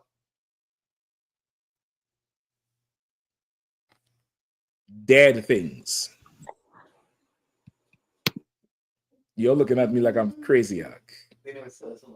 Go ahead. Never learned that in school. What you mean? They didn't teach you that in school. Listen, you're learning it now, Ak. It's made up of things that's dead. It's made up of things that was once alive and dead. Trees, animal carcasses. Oil is what? What did I.S.U.P.K say is? It's old bones that turned into that liquid from being buried there under pressure for so long. Go ahead. So I'm just going to piggyback what you said. That's why they call it fossil fuels. Fossil fuels. It's dead things. Yeah, exactly. Go ahead, because that's like it. No, sir. You said it, sir. It comes from dead things. It comes from dead things. So having the ashes does not make you unclean because it's ash, it's dust. It's just like an accelerated form of what that person would become if they were to stay in the ground long enough. You stay in the ground long enough, you dig up that coffin, Ark. There's nothing in that coffin but a pile of dirt. You get the point? It's just dirt in there and nothing else, which is why the Egyptians would mummify the pharaoh. It's a process of, banding them up and putting certain things on them. I don't know if it's the embalming fluid or what, but so putting things on them so that they don't decay to preserve the body. But really, you go into the dirt, you get broken down. Microorganisms, worms start to eat you. You ever hear worm food? That's in the Bible. Birds would eat you if you're on top of the earth, if you're just left there. You're food for the crows. But now they'll eat your body and they excrete your body. But what they're excreting is what? Dirt. So the ashes is dirt. It doesn't make you unclean. However, it does lead to something else, which may be a bigger thing, right? And I can't say for sure, but it seems like those practices of the ashes. Okay, this part I know for sure. It's cheaper to burn a body than bury a body. It's significantly cheaper. And because of our poverty, sometimes instead of the coffin, you can't afford that coffin. A coffin is expensive. Most people want a nice coffin to bury their loved ones because you didn't love them enough when they was alive. So, of course, you have to show your love when they're dead. And it's very difficult. A funeral, a basic funeral could be, thousands of dollars, $6,000, $10,000. And that's basic. It could be a lot. To burn somebody, I think, is maybe $1,000, maybe, could be less. Go ahead. I can't remember which one it is, but I remember learning that most of the dust that's in your house is like human hair or like it's from your body. It's from your skin. Your skin sheds. Your skin sheds every day. Majority of the dust comes from your skin shedding. So it's both of them. What's that? Like the human hair and the skin. I don't know so much about the human hair, but I know for sure it's a lot with the skin. It could be the hair too. I don't know. But a lot of the dust that's around you comes from you. You get the point? A lot of it comes from you. A lot of it is in the air, airborne stuff, you know, mites and insects and shit like that. But a lot of it comes from your body. So, like I said, come on with it. So they even did a study that said if you grew up with severe roach infestations, it's the reason why asthma is so high in the Black and Hispanic community, because the dead roach carcasses, the dust, when it decomposes, the dust is in the air. And it does something where it damages your lungs and it causes asthma. Yep, it definitely does. The body of them insects, it breaks down. It's like almost what is called them things.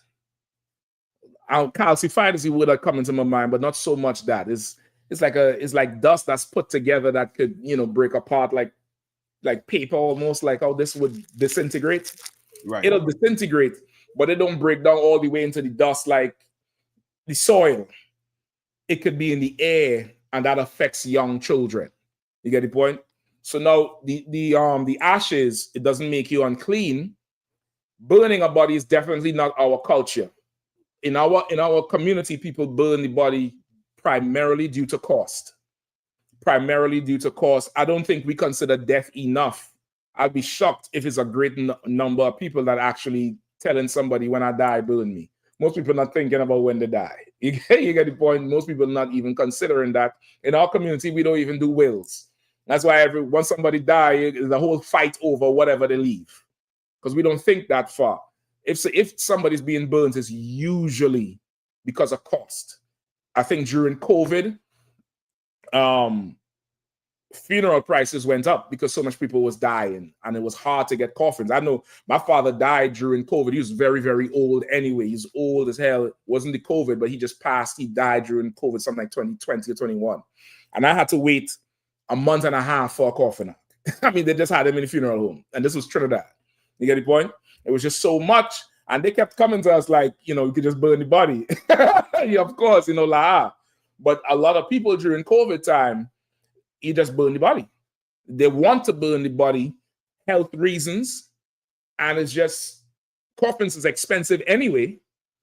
And now with so many people needing them, the price of a coffin was down near 2-3 times what it would normally be. Right? Go ahead. Yeah, I remember watching them East Indian heathens. Come on. Yeah, when during COVID, they was burning like 5 bodies on one pile. Yep. And taking the ashes of 5 bodies and just putting it in a trash bag. Brother, they was burning everywhere. The whole field was filled with trash bags. Yeah, it was rough. It was rougher. And you know, in their culture, burning is how they get rid of a body. That's their thing. Yeah, they put it on a pyre. I forget what they call the whole thing. But they don't bury their dead. The East Indians, the Hindus, the Sikhs, they burn their bodies. In Trinidad, there's a famous cremation site. That was what they call it, cremation. It's an open air cremation site called Mosquito Creek. And it's like there's a creek, there's a body of water that meets the middle of Trinidad called the Gulf of Paria, right? That's the body of water between Trinidad and Venezuela. There's a certain part in the south, just as you hit that creek, it's part of the highway. There's a East Indian cremation site, and you would see it. You would know they have a funeral because it's cars and they're playing the silly music and they're setting up that thing to burn out.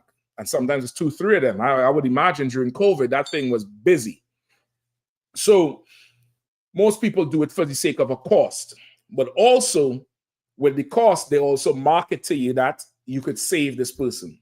They'll always be with you. When I say save them, I mean, you could take this person with you. That's how they market it to you. You know, you could do the funeral, you could do the burial, but the funeral, you'll always have them. There's the ashes right there, and they give you a nice urn, which is a jar for the ashes, and you could put it on your, you know, next to your TV, so this person always watching TV with you. On a nightstand, this person is always there. Go ahead. Yeah, so like I said, I just wanted to bring out the cost. I just asked my funeral plug how much the average cost of a You funeral have a cost. funeral plug. God damn. Go ahead. Salaki, sir. Oh, Salaki. 1 second up. Go ahead, Mafia. She said that the average cost was $12,000 a pop, and it goes up from there. And 12,000 is like minimum average. Like you could probably get a little cheaper, but you might could build that box yourself from Home Depot. You get the point? Oh, okay. But if you want the economy box, you're looking at 10 to 12 grand, and that's in America. Imagine somewhere else. You get the point, and it can go up from there. Go ahead. Yeah, and they also have layaway too. Of course, it's a business. It's an absolute business. Go ahead. I would say real quick, if I could, like Officer Bakwa should be like, every time he got a story about where he been. Come on. Every time I'm talking to Martha, he has a plug for everything. Oh yeah, Mafia has the man. Yeah, I know somebody. I'll call you right back. That's Mafia. If you know him, you know it. Arawadi, I think you was gonna say something. Sir, if I could. So dealing with the ashes, somebody who keep ashes around, would you say that lead to necromancy? Okay. No, not really. You might want to, for the sake of the class, you might want to just give them a definition. Somebody look up necromancy or necromancer. But it does lead to something else that's unhealthy for you mentally and spiritually. That's what I was trying to get to, right? But not so much the necromancy. The necromancy is a little bit more on purpose. Go ahead. Necromancy, the suppressed practice of communicating with the dead, especially in order to predict the future. Right? So the necromancy, the practice of it is like praying to a dead person. You get the point? You get Arawadia? It's like praying to a dead person. It's like that type of thing to gain power in the future. And they often turn those dead people into gods, right? Like saint this and saint that. And that's more so it. You get the point? But this one is different. Now, it could turn to that. It could turn to an unhealthy thing, but not in mass. Go ahead.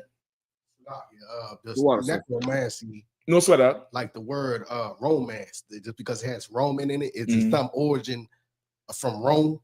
No, it's like saying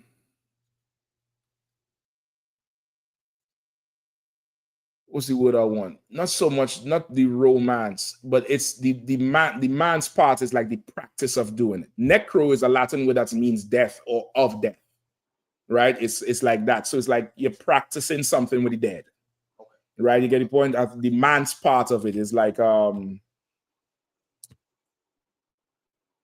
don't know. The words escaping me now, but it's go ahead. Is it Roman antics? No. All those things are like, that's like what you'll hear your 5%er or your street corner Muslim say, like television is television, your romance is Roman antics. You get the point? That's not our word. Even people would say Negro is an evil word because it comes from the word necro, not even understanding those are two different words. They're not the same word. But again, you get high enough and you don't make phone calls and you don't come into the truth. You'll believe something if it sounds fly enough. You get the point?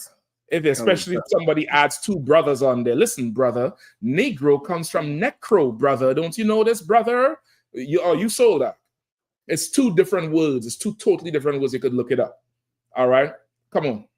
I can share something real evil that I was taught. I used to run with and tell people like it was fly, right? I used to tell it like you are the center of your own world, because if you weren't there, it wouldn't have happened.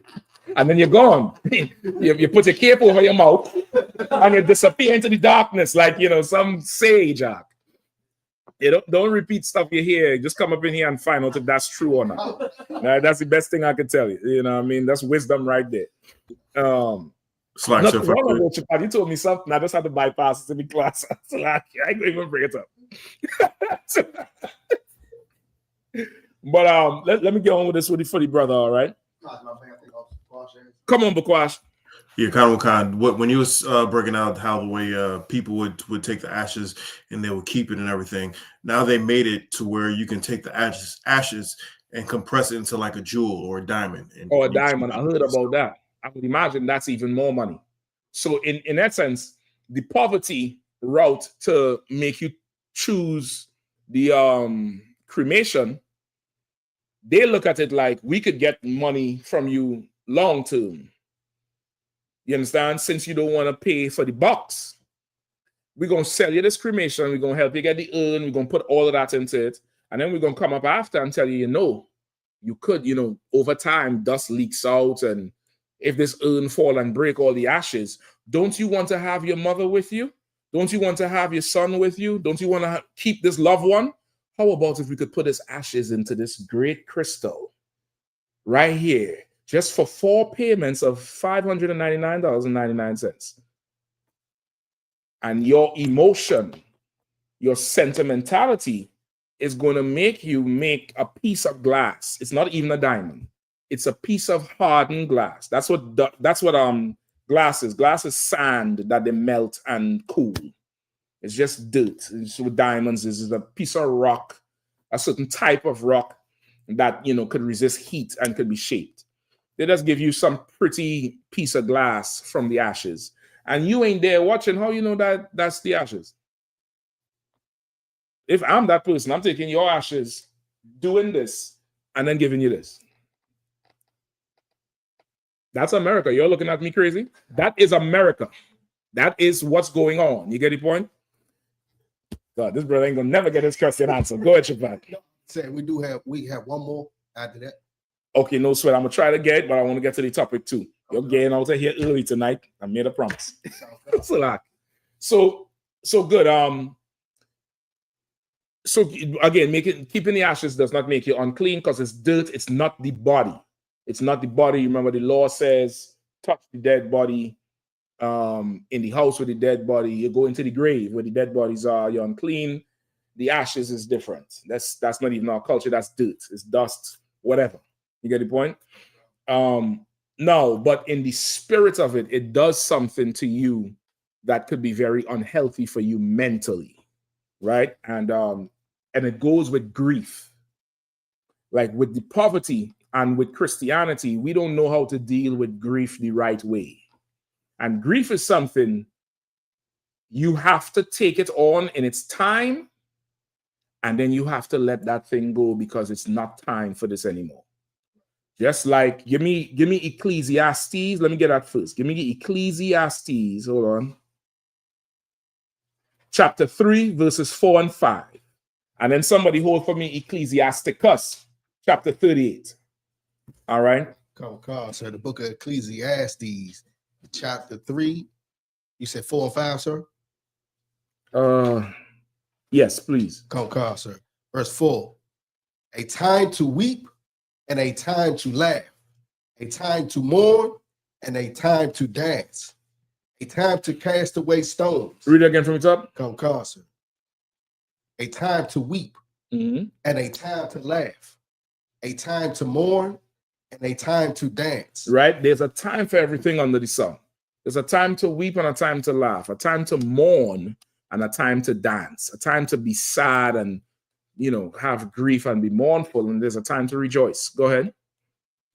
A time to cast away stones. A time to cast things away. Get the point? There's a time to cast away these things. Go ahead. And a time to gather stones together. And then there's a time to gather things together. There's a time for that. There's a time for everything. And you want to be able to live your life like that. I remember when I was probably about 500. I remember Jeremiah Hyman taught us this. It wasn't that long ago. Shit, goddamn, trying to disrespect me. That wasn't that long ago, brother. Right? He taught us this early. I think this was during Hebrew Academy. Like, if you want to work on there's a few things you could do to work on your discipline. One is fasting, of course. That helps you. Fast on your own time. You don't have to wait for Day of Atonement. You don't have to wait for unleavened bread. You could fast from anything at any time and just get counsel on it before you do it. The other thing is to yield to a clock. Buy yourself a good clock and yield to that clock. When that alarm goes off, you're getting an order to get up. You get the point? When that thing says, 12 noon on whatever day your camp leader tell you, it's time to make that call. When it's time for class, you're there at 6:30 if you're the Shema or whatever, or 7, whatever time it is you work in your zone. When it's time for camp, you're there. You live your life as a slave to time, you'll be so much more effective. Where this has nothing to do with how you feel. You must do this at this time. You'll be so much effective. And now you would know that's how you really respect time. So now when there's a time to rejoice, you rejoice. When there's a time to be sad, be sad. Don't hold yourself back from being sad. Don't hold yourself back from the grief. Take it full on. You're going to have to respect that time. Now is the time for grief. Now is the time for it. You should grieve. All right, give me Ecclesiasticus 38.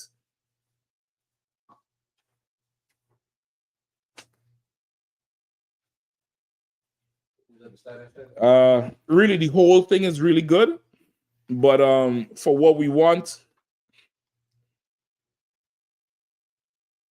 start at 16. Can.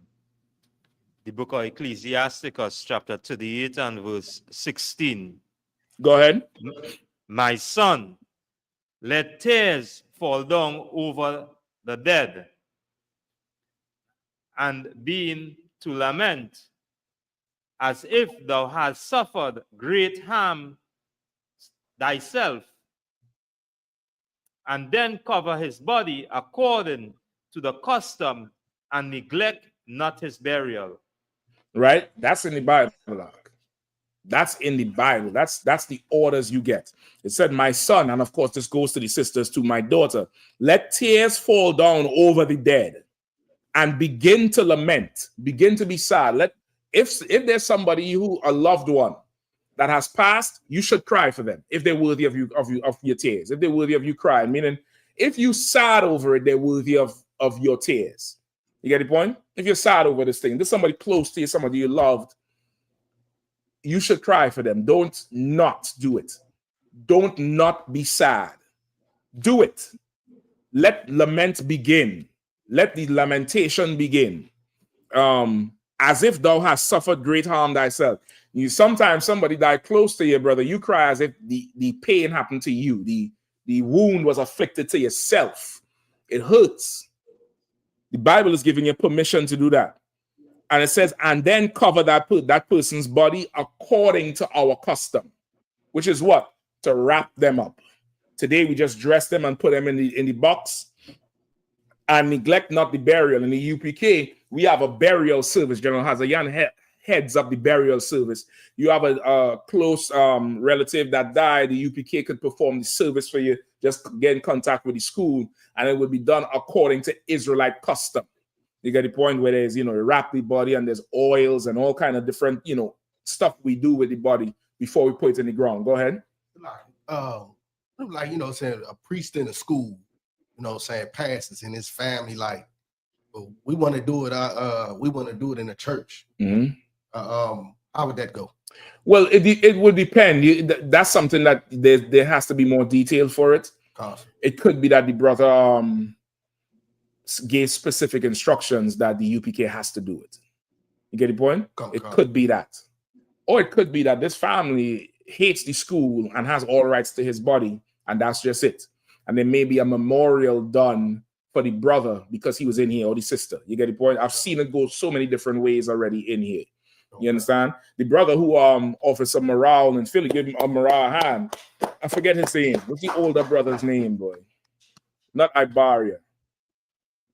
I'm gonna look it up in a second. Yawash Tawada.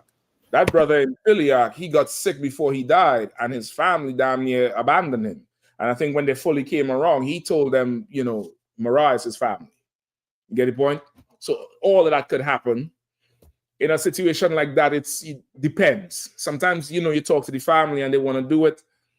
Oftentimes, when a loved one passes, it's a pain like a wound. It's like an attack. And the family is oftentimes not receptive to nothing. That's why they turn and fight each other. Because they all really want to blame somebody for this person's death, having zero understanding that death is a part of life.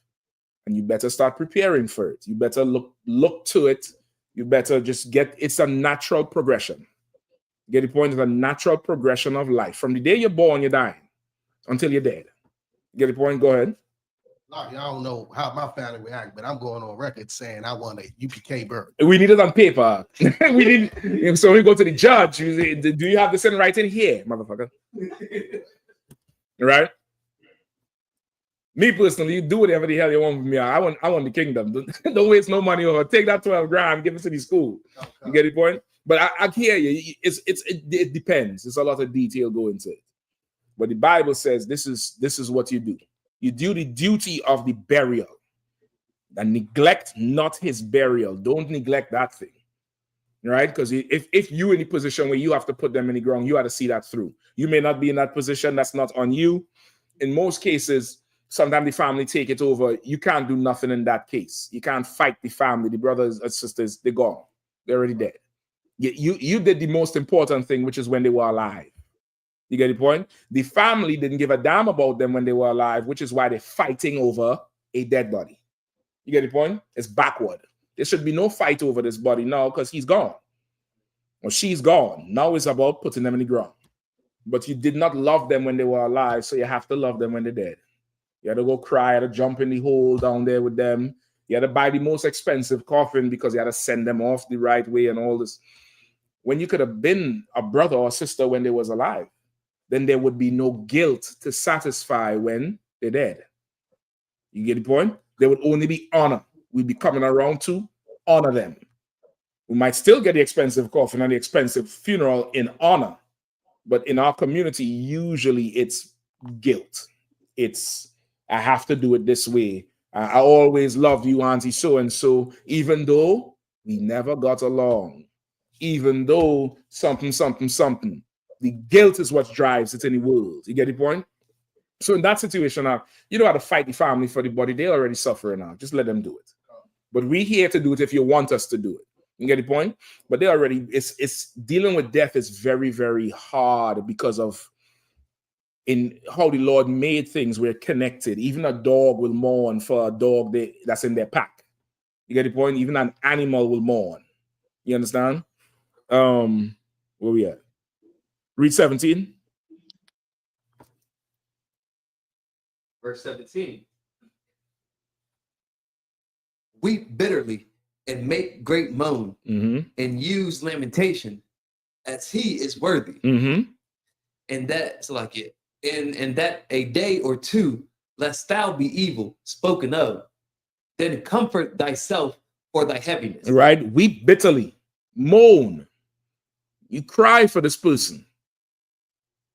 Because if you don't, people who love him gonna be like, you didn't love this person. You didn't care about them. That's why I say unless less people speak evil of you. You get the point? There's a time to be sad for a loved one when they're gone. There's a time for it. And then comfort thyself for thy heaviness. Comfort yourself meaning what? You're gonna have to seek counsel. You're gonna have to take some time off. You might need a strong drink.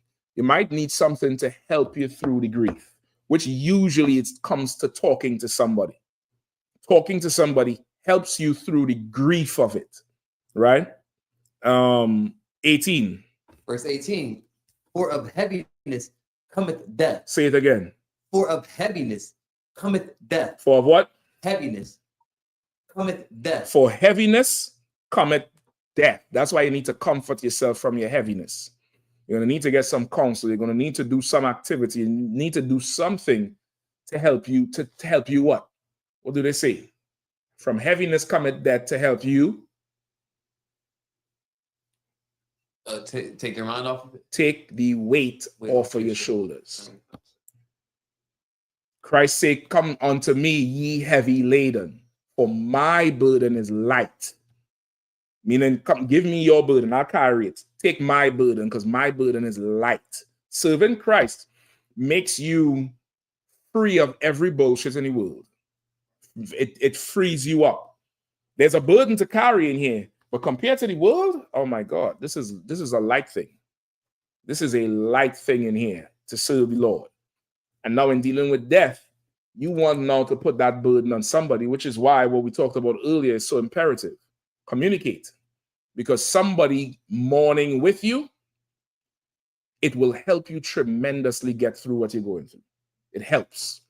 Somebody caring about what you care about. That's the truth. The truth is a bunch of strangers caring about the same thing equally. That's the truth. Like, we all strangers in here. If it wasn't for Christ, if it wasn't for the Most High sending Christ and giving us the Holy Spirit, raising up the I.S.U.P.K in 69 and putting Commander General Yahanna in charge, we wouldn't even be, we'd walk past each other. It would be like in the movies where, you know, the villain just gets into this cab and the hero just walking past the villain. Like, they don't even know each other exist until the end. That's how we would be. Imagine how fucking fucked up that would be. Imagine everybody who you know and love now. You would just walk past them like a stranger in the street. But Christ knows y'all. The Most High knows y'all. You don't know each other. You get the point? That's the truth. And look how beautiful this thing is. Like, brothers at camp know it. Like, we at camp, you see, you know, Baltimore pull up, or Virginia or Philly pull up, or you go to California, see DC pull up. And it's a joyous thing. Why? Because we all love this thing. And because we love this thing, we love each other. This is the reason why we're here. You get the point? Now, that's in joy. Imagine what this would do for you in sorrow. Like, we don't just rejoice together, we mourn together too.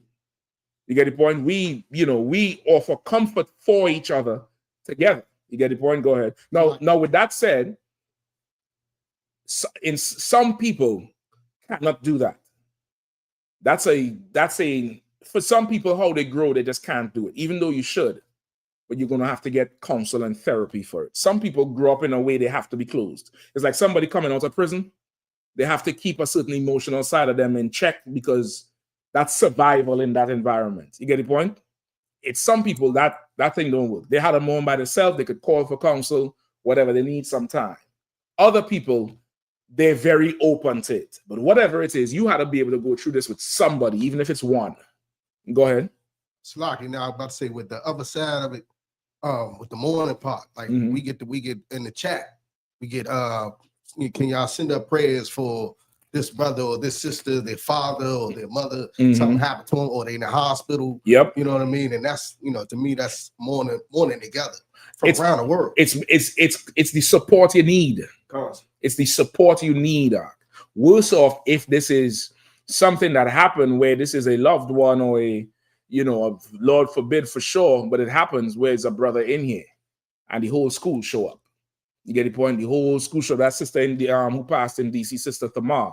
The whole school showed up, showed love. Even people who, from out of DC knew who she was. Like, that was a great help.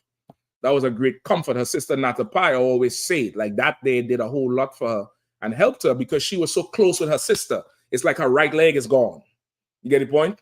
That is, it's rough. It's rough to go through something like that, but you need to let somebody cry with you. You can't take the burden on yourself. Taking the burden on yourself, sometimes you need it because you're in a mess, but you're going to have to reach out because Satan could take hold of you. Satan will take hold of you and he will drive you into heaviness and depression. Like, think depress, like to press down, like compress, drive into depression, and they say of heaviness come death. That's what the Bible just said, verse 17, right? 17 or what verse it is? 18. Say, for heaviness bringeth death. You could make yourself sick with grief. You can't do it. Or you can be healed by brotherhood. You could be healed. All right, go ahead. And the heaviness of the heart break strength. And the heaviness of the heart break your strength. You don't have the strength to carry on because this thing has taken you, took a hold of you. Death is a very traumatic thing, even if you're prepared for it. It's still very traumatic because it's not normal to see an inanimate body. Seeing an inanimate body damn near messes with your head. Like, hold on. What the hell is going on here? You get the point? You're going to have to prepare for it before time. You're going to have to let your mind know there's a time for death. Sometimes these things happen. It happens. It goes through. You're going to have to be dutiful. Start to get things ready to put them in the ground, do the duty of the burial. But the Christian church has not prepared us for life, much less death. The Christian church ain't teach us how to live. You in the church in Sunday school since what? Sunday school start what? 3, 4 years old maybe? You in there, crisscross applesauce. Jesus loves me, this I know, from 3 years old. You reach 20, you don't know nothing about buying a house, nutrition, how to marry, opening a bank account. None of that shit. You're not learning nothing from your church. You get the point? They don't prepare you for life, much less death. So you find now there's a ton of depression, mental illness start to come off of it. And keeping the ashes contributes to that. Keeping it. Now, if you did it before, you ain't saying you didn't know nothing, but that's just not our custom. Our custom is to put them in the ground, to get them into that ground. And there's a way you can start preparing for it. You could call the school and get counsel. There's so many things out there right now that this thing doesn't have to fall on you 100%. And you get help on how to prepare for the dead. Just like a married couple would prepare for a child, right? They start doing what? From the time they know they're trying for a child, what do they start doing? Give me some things that you think. Just, even if you never experienced it, just think, what will you start doing? Go ahead, sis. Having more sex. Give her a hand. She's like, well, the baby ain't gonna just come here. There ain't no stop. You get the point? That's it. You're gonna start having more sex, but even in that, you start what? Give me some more. I'll take that too, but give me some more. Got a hand up somewhere here. What would you start doing in preparing for a child? If you and your rib, or a sister and a husband, they want to have a child, what do they start doing in preparation for? Saving up. They start putting aside some money because this is now a third person. What else they start doing? Making sure that they're healthy. Start looking at their health, because now the child is a product of them over time. Go on a checkup, see if she could now, have the children. If she's, has the right nutrition, the right things going on. She may have things going on she don't even know about. He may have things going on he don't even know. There's preparation. If you're going to prepare for a child coming into the world, you should prepare for somebody leaving the world. The natural progression of life is adults make children, adults raise children into adults. Those children start taking care of those adults as they get older. That's honor thy mother and father. Those children are going to put their mother and father in the ground. That's the natural progression. Sometimes things get out of whack and a parent has to bury a child. It happens. But that's not the normal progression. The normal progression is you make children, they grow up, they bury you. That's the normal progression. So as they have to bury you one day, you're going to have to teach them one day that, when you get old enough, you're going to have to start to put things in place. The adult has to put things in place too. But there's things you start to do. Now, because of a people, we Christian, and we don't grow up so oppressed, brother, we ain't thinking about preparing for a coffin. What the hell are we talking about? Like, that's not even in our mind. We such in survival mode. Preparing for death is what we talking about. When that time comes, we're going to cross it. You could prepare for it. You get the point? You could start to prepare for it. You can start to put things in place so it's not such a burden. It's not such an emotional drain. That's why everybody needs to come in here and relearn how to live life. Life doesn't have to hit you blindsided. You could relearn how to live, how to do things. All right? And you could keep your strength, because the heaviness, you will not experience the heaviness, because we all gonna be missing whoever. We all going to be sorrowful. We're all going to cry with you and laugh with you. Keep going. Verse 19. And affliction also sorrow remaineth. And the life of the poor is the curse of the heart. Brother, that's our life. In affliction also sorrow remaineth. And the life of the poor is the curse of the heart. Like, that's our life. We're poor and we are punished. Our mind is punished because of it, because of our poverty. Our poverty means the same thing that the oppressor goes through. We don't have a cushion for it. So we fall harder. Our things hit us harder than it hits them. You get the point? Keep going. Verse 20. Take no heaviness to heart. Mm-hmm. Drive it away and remember the last end. This is what you do. The person who may or may not, who may have the ashes, you might want to consider this person is gone. They're not in the urn. They're not in the jar. They're not in that crystal that they pressed together. They're gone. I'll give you one further. The person who you put in the ground, they're not there either. That shit you see on the TV about somebody going to the grave and cleaning off the grave and saying, hey, mom, how you doing? Hey, dad, how you doing? Hey, bro. And you bring a beer. The nigga ain't there. He's gone. He's gone. He's with the Lord now. If you want to go clean the grave or altar, honor, fine. You go in there, you take, whatever you do, you sort out a whole week where it could be unclean. You go there and scrub the moss off of this gravestone. You get a little whacker and you grade down the grass or whatever you want to do for honor's sake. But not because that person is in the ground. It's not like you're cleaning their house. They're gone. But if you take it on, it could start to become heavy. It could start to become a burden. So it says what? What it says again? Take no heaviness to heart. Go ahead. Salakia. Go ahead. Verse 19. No, that's it. No, that's it. Verse 20. Verse 20. Take no heaviness to heart. Mm-hmm. Drive it away and remember the last end. Drive it away. You get the point? After the time of mourning, now you have to drive this thing away. Because this thing will consume you forever. This thing will consume you out. It'll turn you into something where, you can't do nothing else. All right, keep going. Verse 21. Forget it not, for there is no turning again. Mm-hmm.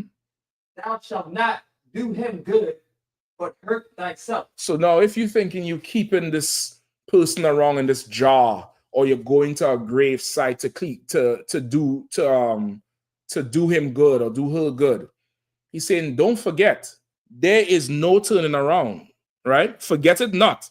There is no turning again. This person is gone. You will not do them good, but you'll only hurt yourself. You'll only hurt yourself because every morning you wake up where you would just normally move on, you got to go touch that urn. Hey, how you doing today, auntie? You got to go to that grave and clean it off, crying. Every day, it's like, imagine you have, you remember when you was young, a little child, and you skin your knee? You fall hard on your knee, and you ain't get that cut that needs stitches. You get the white man that, it bleed after 5 minutes. But it's white skin open. Imagine every day, you would just drag your knee on the ground again. Every day. You wouldn't let the thing heal and, what do you call it, scab up. And then you peel the scab and then the skin come back and you're young. So by the time, 10, 20 years pass, you don't even remember this damn scar. Something had to happen where somebody might ask you how you get this. Or something might happen and you'd be like, oh shit, I remember when I got that shit. Or shit, you might have so much, you might be like, I don't even know what the fuck. I had a wild childhood. But you don't remember it. But if every day you're dragging this knee on the floor, the wound never heals. And you keep afflicting yourself every day. Let it go. There's a time for it. Go ahead, sis.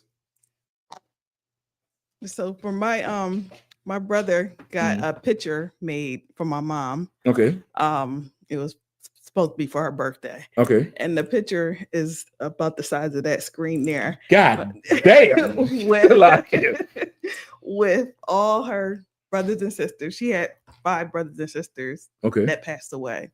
Oh. And also, so it's all of them and aunts and uncles that passed away. And they're all in this big picture. And she's the only one. and she's there right in the middle. She's living. Exactly. That's a rough thing. Who gave him that idea? So the picture is in her room. So she sees the picture every day. And it's like every couple of days she's remourning now. Yeah, that's evil to do. I mean, so he don't know it. Yeah. But that's rough to do. No. Yeah. Well, he's a preacher. So. He in his mind, he's thinking, let's remember everybody. You know what she's thinking? I'm the last one. I'm just here by myself. Look at all these people who I love. They're gone. They left me. Oh my God. Depression. Weak heart. Your mental state could affect your health. It could affect your body. Grief could make you, it could make you shorter. I'm telling you straight up. So you get somebody who grieving ridiculous, they could just be hunched over and just afflicted. Like you had to let it go. You gotta let that shit go. That person could go on and find new people to give that love to. You understand? That person now could do more things and just live life instead of watching that picture and one day we all gonna be together again. You're looking forward to the death now at this point. It's rough to do something like that to somebody. All right, go ahead. Oh, it's like you had a question quickly. No, did you want to read verse 22 and verse 23? Yeah, I definitely want to get to it. Go ahead. Verse 22. Remember my judgment, for thine also shall Hold on, be we so. finished 21. Oh, so like right? That's hurting themselves. You shall hurt thyself. You're not doing this person any good, but you're hurting yourself each time you're doing it. And that's what keeping the ashes is. That's similar to going to the graveyard. The graveyard will make you unclean for sure, but the ashes, it doesn't make you unclean, but keeping it around is just like, for what? Why? Let that person go. Let the dead what? Rest in peace. Let them rest. They can't get no rest. Let them go. Let them go, man. Go ahead. Remember my judgment, for thine also shall be so. Remember what the Lord said. Just like they died, one day you're gonna die. One day you're gonna die. Do you want everybody to just never forget you?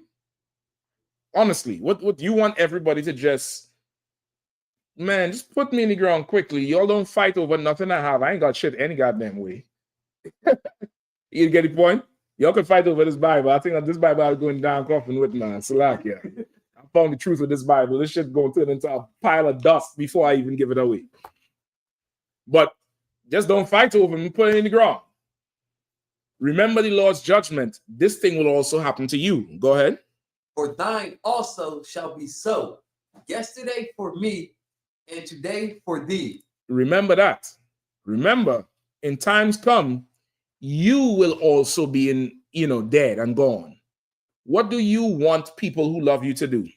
Keep your ashes around and, tap your jaw every day and keep a big picture of you somewhere and be hurt over you? You don't want that. You living right now. Do you want your loved ones to keep a picture and every time they see you, they cry? Nah, man. If you want to keep a picture so you don't forget, fine. But to relive the pain, don't do that.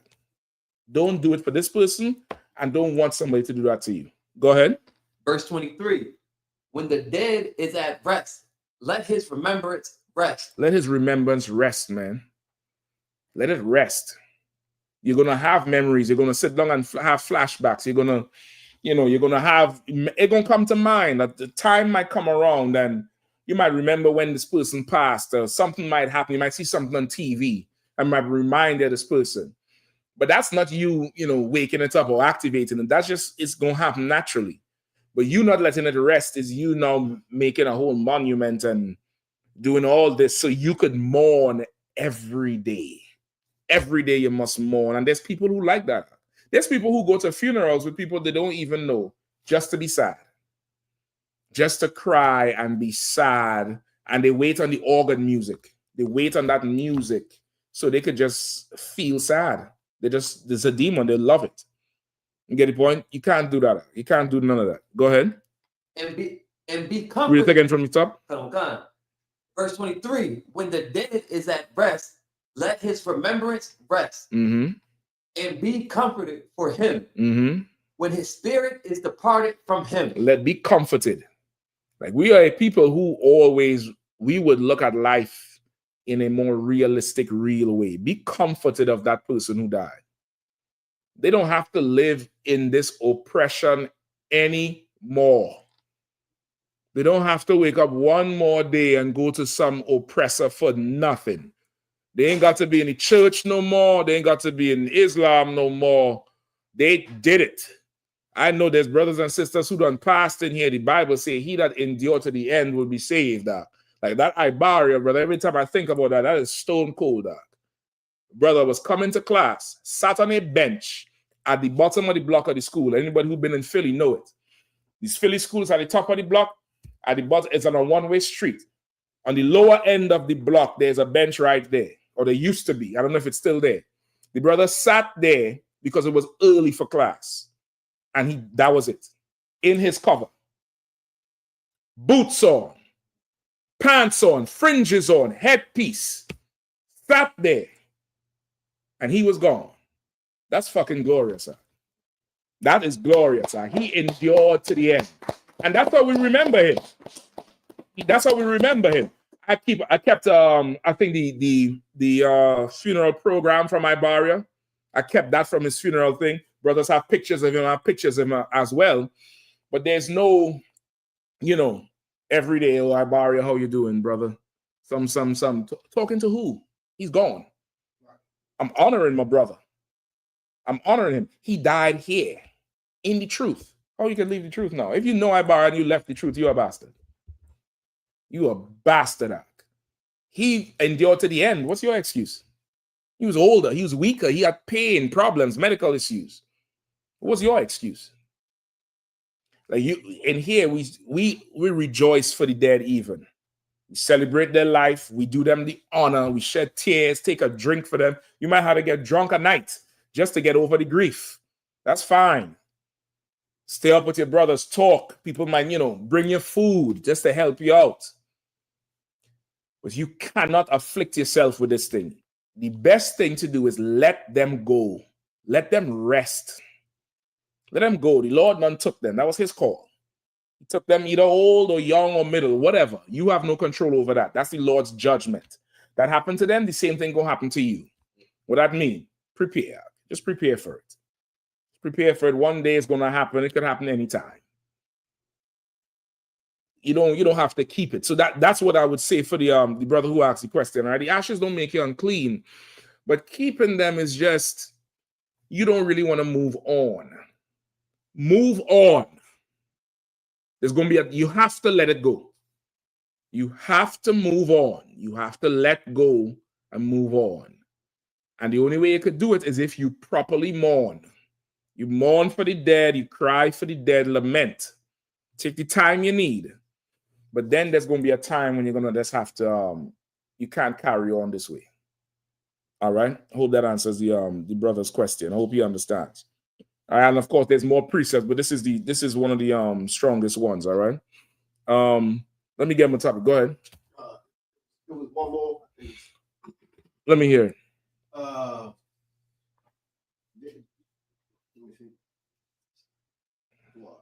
Zarion said, is there anything that disqualifies an Israelite from being a priest? I might need a little bit more on that question. Like, are you saying a brother who came into the truth and was anointed a priest and then he's not a priest anymore? Or are you saying somebody who is an Israelite, but they're not allowed into the priesthood? Right? That's why I might need some more. Now, off the break, yes, there's many things that could disqualify you from being a priest. And those things mainly are things that would disqualify you from even being in here. You get the point? In essence, you're a sinner. You get the point? It would disqualify you from being a priest. Just like it would disqualify you from being amongst us. You understand? You may have you have issues, regular stuff, these stuff that people come in with. Drug problem, alcohol problem. You like whores, or you might be a whore. whatever it is, those things, you're going to have to sort those things out. You could get them sorted in here, but you would not be able to be a priest doing it. Now, if based on his question, it seemed like it's something specific. I'm not sure which context he's asking it. If it's like somebody who was in here and then they can't be a priest no more, or somebody who's trying to be a priest, but because of something they're dealing with, they can't be a priest. So I would venture to say, just to keep it short, everyone's situation is different, and the priesthood in here is vetted. And there's going to be a lot of questions before, is this brother ready? Is he reputation? Is he, once it comes back to you're checking in, your communication. It comes back to a whole lot of that for your recommendation for you to even become a priest, right? You know, somebody could say, "No, I don't think they're ready. I don't think they're ready," and that's it. So that there is things, but I don't know if that's what you're talking about. I don't know if that's the scenario. You might have to give me some more. All right, go ahead. There is one more. Damn. I'll stop and preparing any topics. This is the last time I'm preparing a topic. Go ahead. I'm just coming here and wait on these questions that you wasn't asking me 6 weeks ago. Go ahead. Oh God. Amani Hamilton said, Salaki, sir, when a person loses their heartbeat and regains rhythm, am I unclean if I was drawing their blood at the time, or are they not considered dead until the doctor decides to stop trying and trying to resuscitate the person? Okay, if somebody if they're flatline, this sounds like somebody who works in the medical field. So I would say if somebody flatlines and they do not come back, they're dead, you're unclean. Outside of that, you're not unclean. You get the point? Unclean is this person's dead. They're dead. They're gone. They ain't coming back. You get the point? Outside of that, you're not unclean. All right. See, somebody flat lines. Technology will tell you they're dead. How you know if they're dead?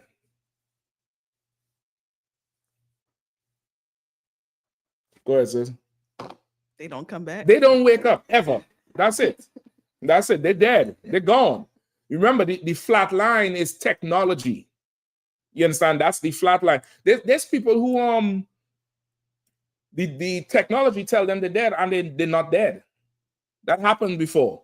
In Haiti, you know the whole thing with the voodoo? You don't know what I'm talking about. You know Haiti has what they call voodoo. You ever heard of zombie? The zombie, like the zombie apocalypse? Zombie is a French word that came about or was popularized by what was going on in Haiti. People think voodoo is some mystical thing that's real. Voodoo is not real. Voodoo is science, right? Some devil went down to Haiti and did research on it, and they made a movie on it called The Serpent and the Rainbow, right? Voodoo is nothing more than the health conscious nuts, Dr. Sadie and shit like that. It's that. It's knowledge of plants and herbs that could do something to you. It's witchcraft in the witchcraft way that we know, right? And what they would do is put something in your drink to make you defecate out your mouth, which was what happened to the French. That was happening in the Revolution. Remember, the Haitians were slaves. They cook in the food. So they cook the food and make everybody get diarrhea and vomit feces out their mouth. Make everybody sweat, pus a pool of water till they're dead, and then come in the next morning with powder and a flambeau. A flambeau is like a bottle with kerosene and it's lit at the top, like Molotov cocktail type shit. And they throw dust and enchant something, and your dumb ass sick on the bed, shitting and vomiting, you thinking what they saying is doing it. And they done poisoned you. That's all it is. He found this out because in Haiti, you would have people who would come out of the grave. They would bury them. They come out of the grave, and people would say zombie, like the Walking Dead. I forget the literal meaning of it, but zombie is like this dead man walking. And they would come out of the grave and they're dragging their foot and they're making noise. And it's because they done got drugged to the point they go into a catatonic state. Catatonic state is like your heartbeat is so slow it can't be detected.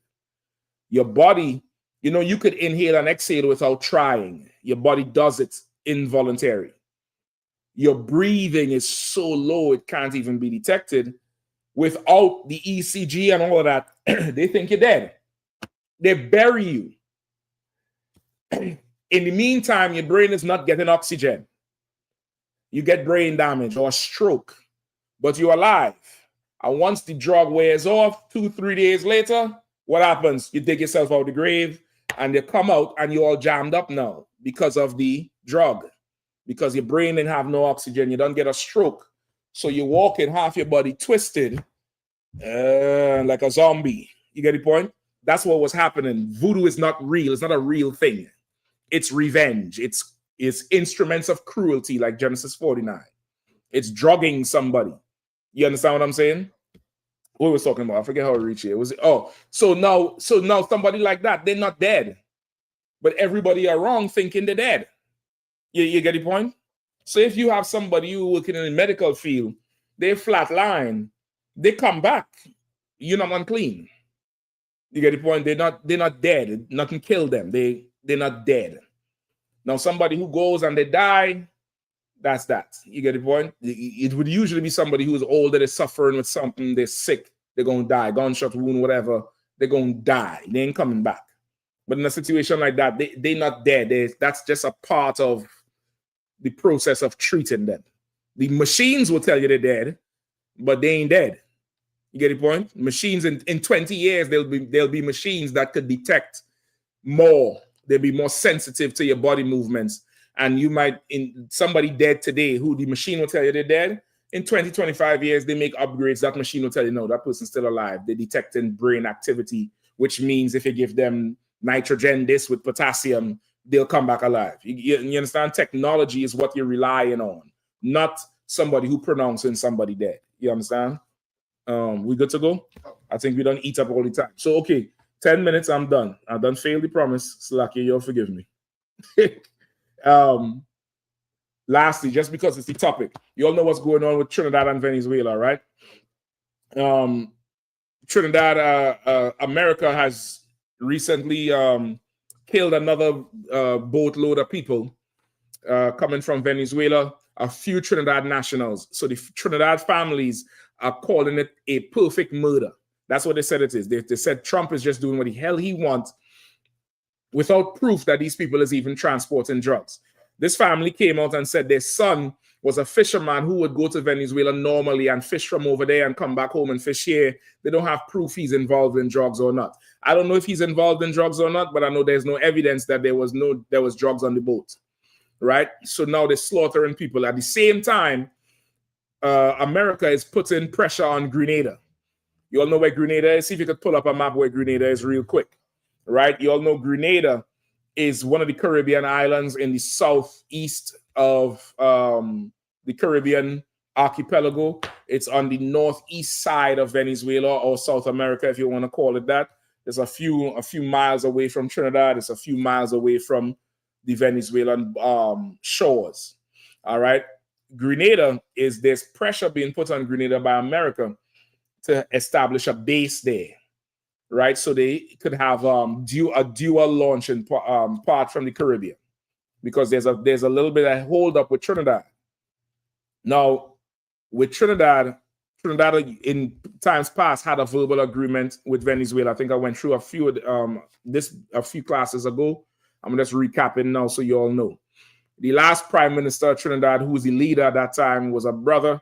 He honored the verbal agreement he had with Maduro at the time. This was during Trump's last reign, right? 2016 to 2020, I believe. He honored the verbal agreement and would not allow America to bully Maduro. America tried to kill Maduro a few times, just like they tried to assassinate Chavez. At that time, they had some puppet master in there, some puppet leader in there called Guaido. They had an election. The people voted for Maduro. America said they're not recognizing Maduro. They recognize Guaido. Maduro is a native Asherite. Guaido is a white boy. America said they're recognizing Guaido. That didn't go too well. Maduro held on. America went ahead and destroyed Venezuela's economy.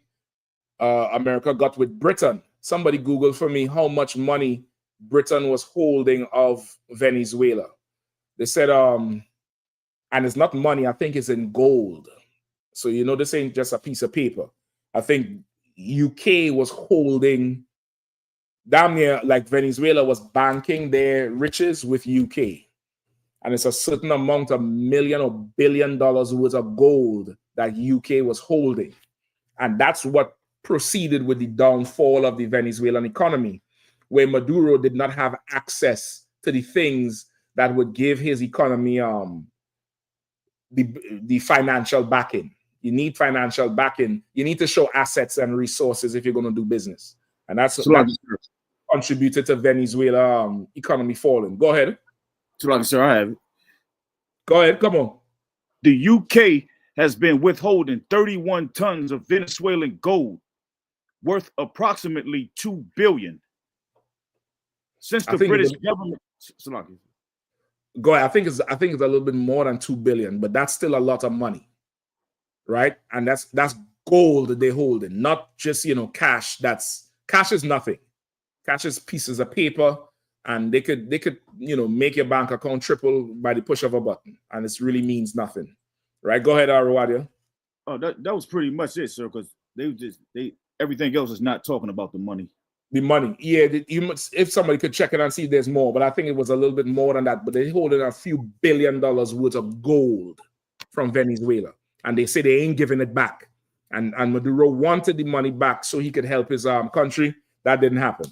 So now fast forward, Trump is back in office again, and he's going at Venezuela with a vengeance, because since then it's been established that there's oil off the coast of Venezuela and in parts of Guyana.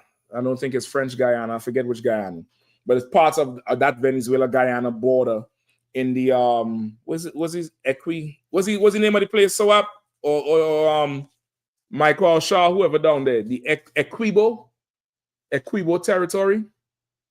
Yeah, Essequibo, sir. The Essequibo territory that is now part of Guyana, but used to be part of Venezuela. And when the colonists left, when the Spanish and the French left, Venezuela yielded that part, I think reluctantly at first, to Guyana. They yielded it, but that was originally part of Venezuela. There's a whole ton of oil and gas they found there, billions of dollars worth. They say this new oil deposit is the largest deposit, the largest oil reserve in the world right now. I forget how much billion cubic feet it is, right? So now Trinidad and Venezuela, they had this deal called the Dragon Gas deal, where some of the they would start to mine the gas, the natural resources offshore. Trinidad would get some, Venezuela would get some. They had an economic plan. Britain came in. I think British Gas is also part of that, because they want to take the oil. Now, with what's going on in the East, with BRICS, you remember BRICS, the whole BRICS breakdown, Brazil, Russia, India, China, and South Africa, right? How they came together and they was going to form the new oil cartel, and they was going to use Bitcoin to replace the petrodollar, which would sink America. So now to divert resources away from the BRICS, they want to take over what's going on down there in Venezuela. They want to have access to the oil. So all this thing about the drugs this and drugs that, they never, ever blew up anything else in America. They've been running drugs all over the place. The CIA been running drugs. They've been bringing drugs in on military planes. That's a historical fact. The Iran-Contra scandal, the American government was bringing drugs from Colombia to America, selling it in black neighborhoods to raise money to pay the Iranians for the hostages. You get the point? That was a covert operation that America only, I think, really acknowledged and admitted to late a few years ago. When I say a few years, a couple decades ago, if so much, right? So they could sell drugs when they want to. They labeling the so-called drug boats coming from Venezuela into Trinidad, into the other Caribbean islands as terrorists, drug terrorists or cartel terrorists. They're using that tag terrorist so it makes it acceptable when they murder people. You get the point? All this is a pretense to get Venezuela's oil. That's all it is. The leader of Trinidad right now, Trinidad is what, maybe 50 miles away, 20, 30 miles away from the coast of Venezuela, super close, very close. The leader of Trinidad now is an East Indian. East Indian woman, practices Hinduism. And of course, she is ready to sell Trinidad whole ass to these people because when the brother was in charge, when Trump and them came down, they tried to, not Trump himself, but his government, they tried to pressure the brother who was in charge to isolate Maduro and to not have ties with him. And he said, we have a verbal tie with Venezuela. And it's been long standing. The Caribbean islands, we all have an oil agreement and everything. And we're not going to violate it for you. And he even flew Maduro to Trinidad and gave him, military escort and assured nothing would happen to him.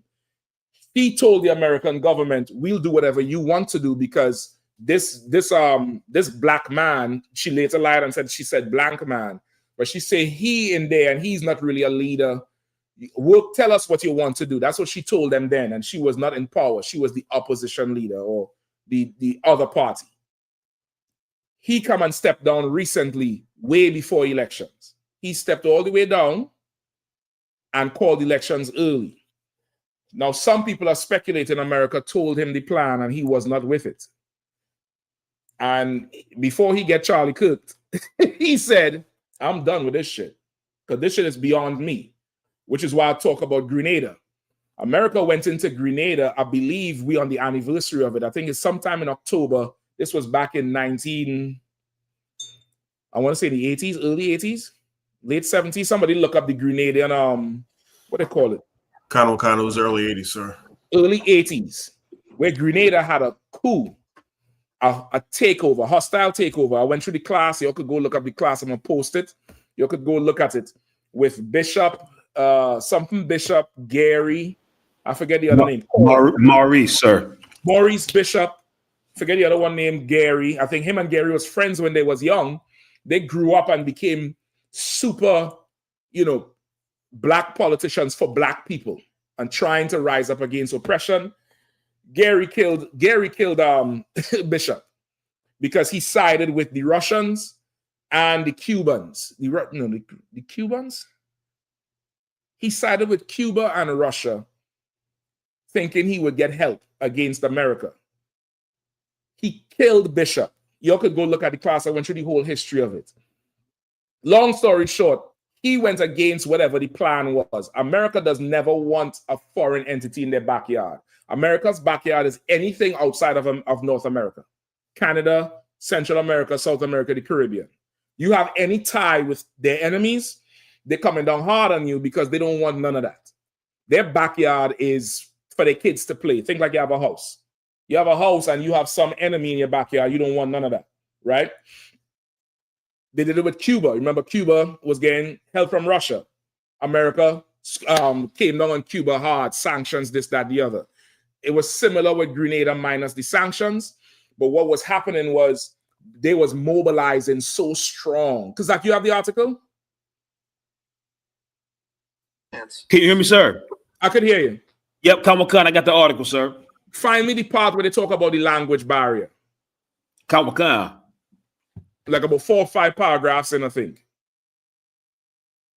Right? They were having these brothers, Maurice Bishop, Cord, and Gary. They were young men who went to school in England, got different degrees, studied politics, studied psychology, and came back to Grenada and led revolutions and tried to free the islands from the colonial powers. They led successful revolutions because the man who was in charge of Grenada at the time, they ousted him. They got rid of him. Bishop took over. America made a statement about Grenada at that time. This was in the 70s, right? You found it? Not yet, sir. I'm still. Give me the third paragraph. Give me the third paragraph. Send me the link too. Let me see if I skim it with you because I'll be right up on the time. I would have liked to go through this a little bit more. Kawakan, sir. It Read says. Go ahead. Kawakan, although the U.S. assisted Grenada on multiple areas within its society, this article specifically examines Grenada's experience with post-invasion education development. It addresses particular actions to undo the revolution and the Grenada government's limited alternatives. More so, U.S. initiatives, both government and private, are an incredibly important focus. The United States Agency for International Development, USAID, the Peace Corps, corporations, non-government organizations, and nonprofits played a major role in attempting to shape the island's education sector along American lines. Right? So they that's good too. While I'm breaking that down, just look for the part with the language. Kawakan. Like USAID, America, all these agencies, they went in heavily on Grenada to shake up their education system to be along what America wants. Why? Because what these brothers was doing, you need to go and really research the Grenadian Revolution. I did a whole class at length about it. You could go check it out. These brothers, really damn near raised up the island so much that America realized we have to stop them. But they said why. They said why. And they said we had to disrupt the education system because the people listening to these men more than anybody else. Right? You found it? No, lie, sir. Okay, I might have to paraphrase it. You could keep looking through. Maybe it's in the paragraphs before. Maybe I'll have you skip it. I'm not sure. But just for time's sake, America said, we have to stop this revolution in Grenada because these niggas could speak English and the Negro in America could understand them. And if we let this happen, they will inspire the Negro in America and we're going to have a bigger problem. This thing has to stop. So later on, when there was a rift between Gary and Maurice Bishop, Gary killed Bishop, which is what Russia did not want. Or at least that's what they appear to say in the history. What I think happened is just like what's happening now, where America is talking to Russia like friends and playing everybody else as pawns. They probably went to them, made a deal, seek behind doors, told him, go assassinate Maurice, and then we'll help you. He bit the bait or did it himself, whatever. He killed Maurice. And when he did, Russia pulled all the way back. Russia said Grenada is not a big enough strategic place or has a big enough strategic importance for our politics right now. So we are going to pull all the way back. I think Cuba did too. I forget who else was in there. If it's Italy or UK. And this was the exact same time that America invaded. America invaded Grenada. I think because when he said it was the 80s, like 81, 82, something like that. October 25th, 1983. October 25th, 1983. We days short of the anniversary of it. And brother, the history says they sent in the Navy, they sent in the SEALs, they sent in Marines, and they sent in the Rangers. If you all know anything about that, that's not a negotiating team. They come in there to seek and destroy. That's all. What's worse, these was a brand new unit that saw no combat. None. They have no experience in combat. They said they was crashing helicopters, all kind of shit, without enemy fire. Reagan, who I think it was Reagan or Nixon, you could look it up. I always mix them two up. I believe it's Reagan. Reagan at the time, who was the president during the time of Vietnam or just after Vietnam? Reagan? Nixon was the tail end. Okay, and who came in after him? Reagan? Carter. I believe Jimmy Carter came in after Nixon. Then there's Nixon. Whoever was dealing with the beating from Vietnam at that time saw an opportunity to kill two birds with one stone, to restore order in the backyard of America and to gain public favor by giving America a win after such a horrible loss with Vietnam. And brother, they sent in brand new Marines and Rangers and people who didn't have nothing, and they got to killing so much. They always talk about the Grenadian Revolution. When America showed up, it was a bloodbath. You could go check the history. They killed so much, and they didn't even send in a whole lot. It wasn't a big unit. Grenada is a couple 100,000 population. It's not a huge island. They sent in maybe a few hundred soldiers, but with all the tanks and the helicopters and shit, they went into a bloodbath and slaughtered so many people out, slaughtered everybody. And of course, this brother who done assassinated the other brother, he was looking for Russia and them to step in to help, and they did not. They backed all the way off of it. We know the devil. They probably done talked and orchestrate this whole thing. And America took Grenada back for the West. That's what happened 30-something or how much ever years ago, 1983, this week. Right, go ahead. Salaki, sir, I had the wrong article. I found it, though, right here. Come on, read it for me out quickly. Kawakan. Although a socialist revolution on Grenada, popularly known as the Revo, affected fewer than 100,000 people, it attracted widespread attention in the U.S. and the English-speaking world. Many Grenadians were Black and spoke English, potentially allowing them to politically influence African Americans. You understand? That was their concern.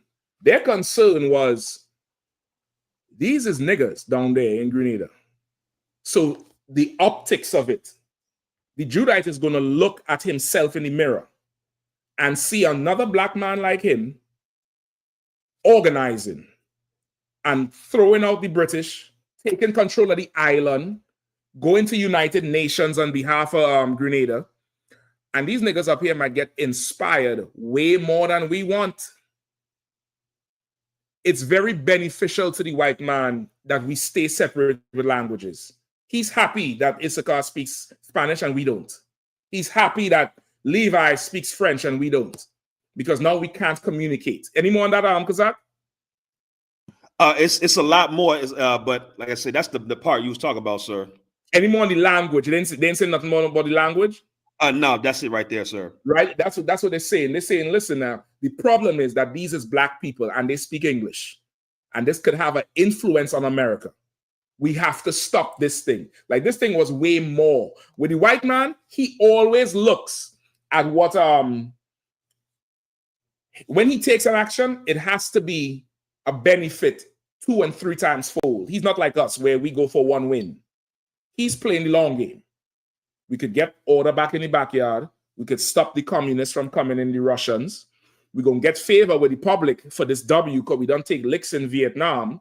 We're going to make sure these niggas over here don't get inspired. We don't need another Haiti happening. You get the point? Now, take it to today. America is putting pressure right now on Grenada. It's so spiritual. It's in the same time of the Grenadian Revolution and the bloodbath. America is reminding Grenada, listen, nigga, if you don't side with us, we could fuck you up way more. You remember 1983? That's basically what Rubio is telling Grenada. Because that's the talk in the Caribbean right now because of the oil. Let me get this last thing. Salaki on the time. Let me get this last thing. Somebody look up OFAC.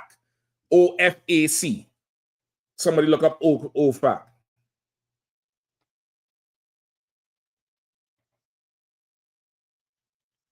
Salaki, so you want the Office of Foreign Assets or? Come on. Kawakan, sir. The Office of Foreign Assets Control of the U.S. Department of Treasury administers and enforces economic and trade sanctions based on U.S. foreign policy. Read it a little slower. I need to do a separate class on it. Read it a little slower. The white man like to do all this wordy shit and lose you. Right. Go ahead. I never know this office existed until this conflict with Venezuela. Kawakan, the Office of Foreign Assets Control, OFAC. The Office of Foreign Asset Control. This is not American asset. This is somebody else's asset or natural resources. They have a department to control that. Go ahead. Of the U.S. Department of the Treasury. Of the Treasury, because foreign assets mean money. Right. It means money and nothing else. So the Treasury, when they're managing your assets, it's to make money for them. Go ahead. Kanawakan administers and enforces economic and trade sanctions based on U.S. foreign policy and national security goals against targeted foreign countries and regimes, terrorist international narcotics traffickers, those engaged in activities related to the proliferation of weapons of mass destruction and other threats to the national security, foreign policy, or economy of the United States. The American economy is under attack with BRICS. The American economy right now is under attack. If BRICS get off the ground like they wanted to, the petrodollar is gone, and it'll be the OK Corral in America. Venezuela has oil out the ass. The Bible says Asher's feet will be dipped in oil. That's in the Bible in Genesis. There's so much oil in Venezuela. Venezuela could be the new Saudi Arabia. There's so much fucking oil and gas. So much. And that's that area down there where Trinidad is a ton of oil and gas too. That's why Trinidad has oil. America wants it. And anything that threatens America's economy, be it drugs and terrorists, which is why they label the Venezuelans and the Trinidadians in the waters terrorist drug dealers. They're going to attack it. They want the oil. That's all this is about. They want the oil. They're putting pressure on Trinidad. They want to kill Maduro. They want to take Grenada because it's strategically close. Just for time's sake, I can't pull the article, but y'all could go look it up. The Trinidad Prime Minister 2 weeks ago was in New York for the United Nations conference. When she returned or after the conference, it says she acquired a license. Somebody just Google that for me. What's the latest license the Prime Minister of Trinidad acquired? Real quick, and then we're done. So lucky on the time. I definitely wanted to go into this a little bit more. With that said, everybody in Trinidad, Grenada, Tobago, Venezuela, run, come into the truth quick, because your life is about to change. The devil is loose and he know his time is short. Trump already said it. They asked him, you think you're going to heaven? He said, heaven?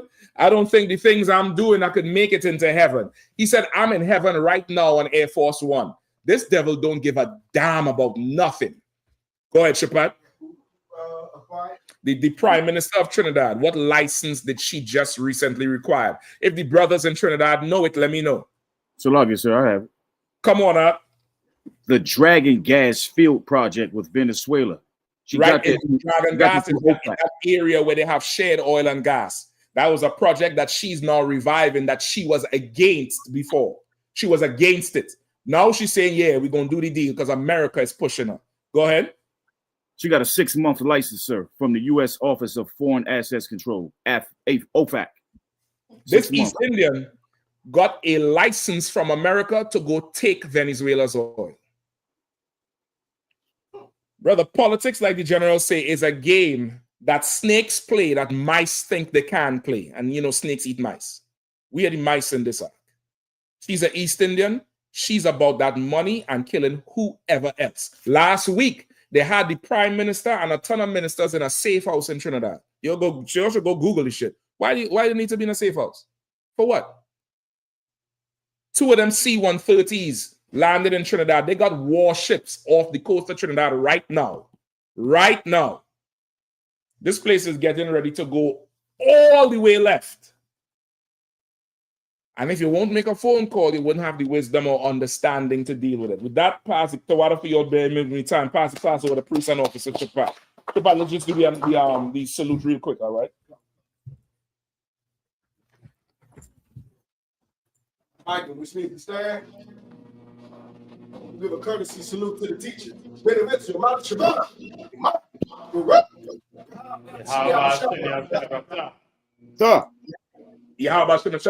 Thumb.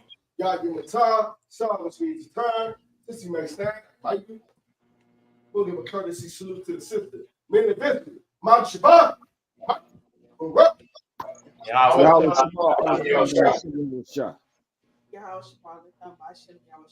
God give him a time, class dismissed.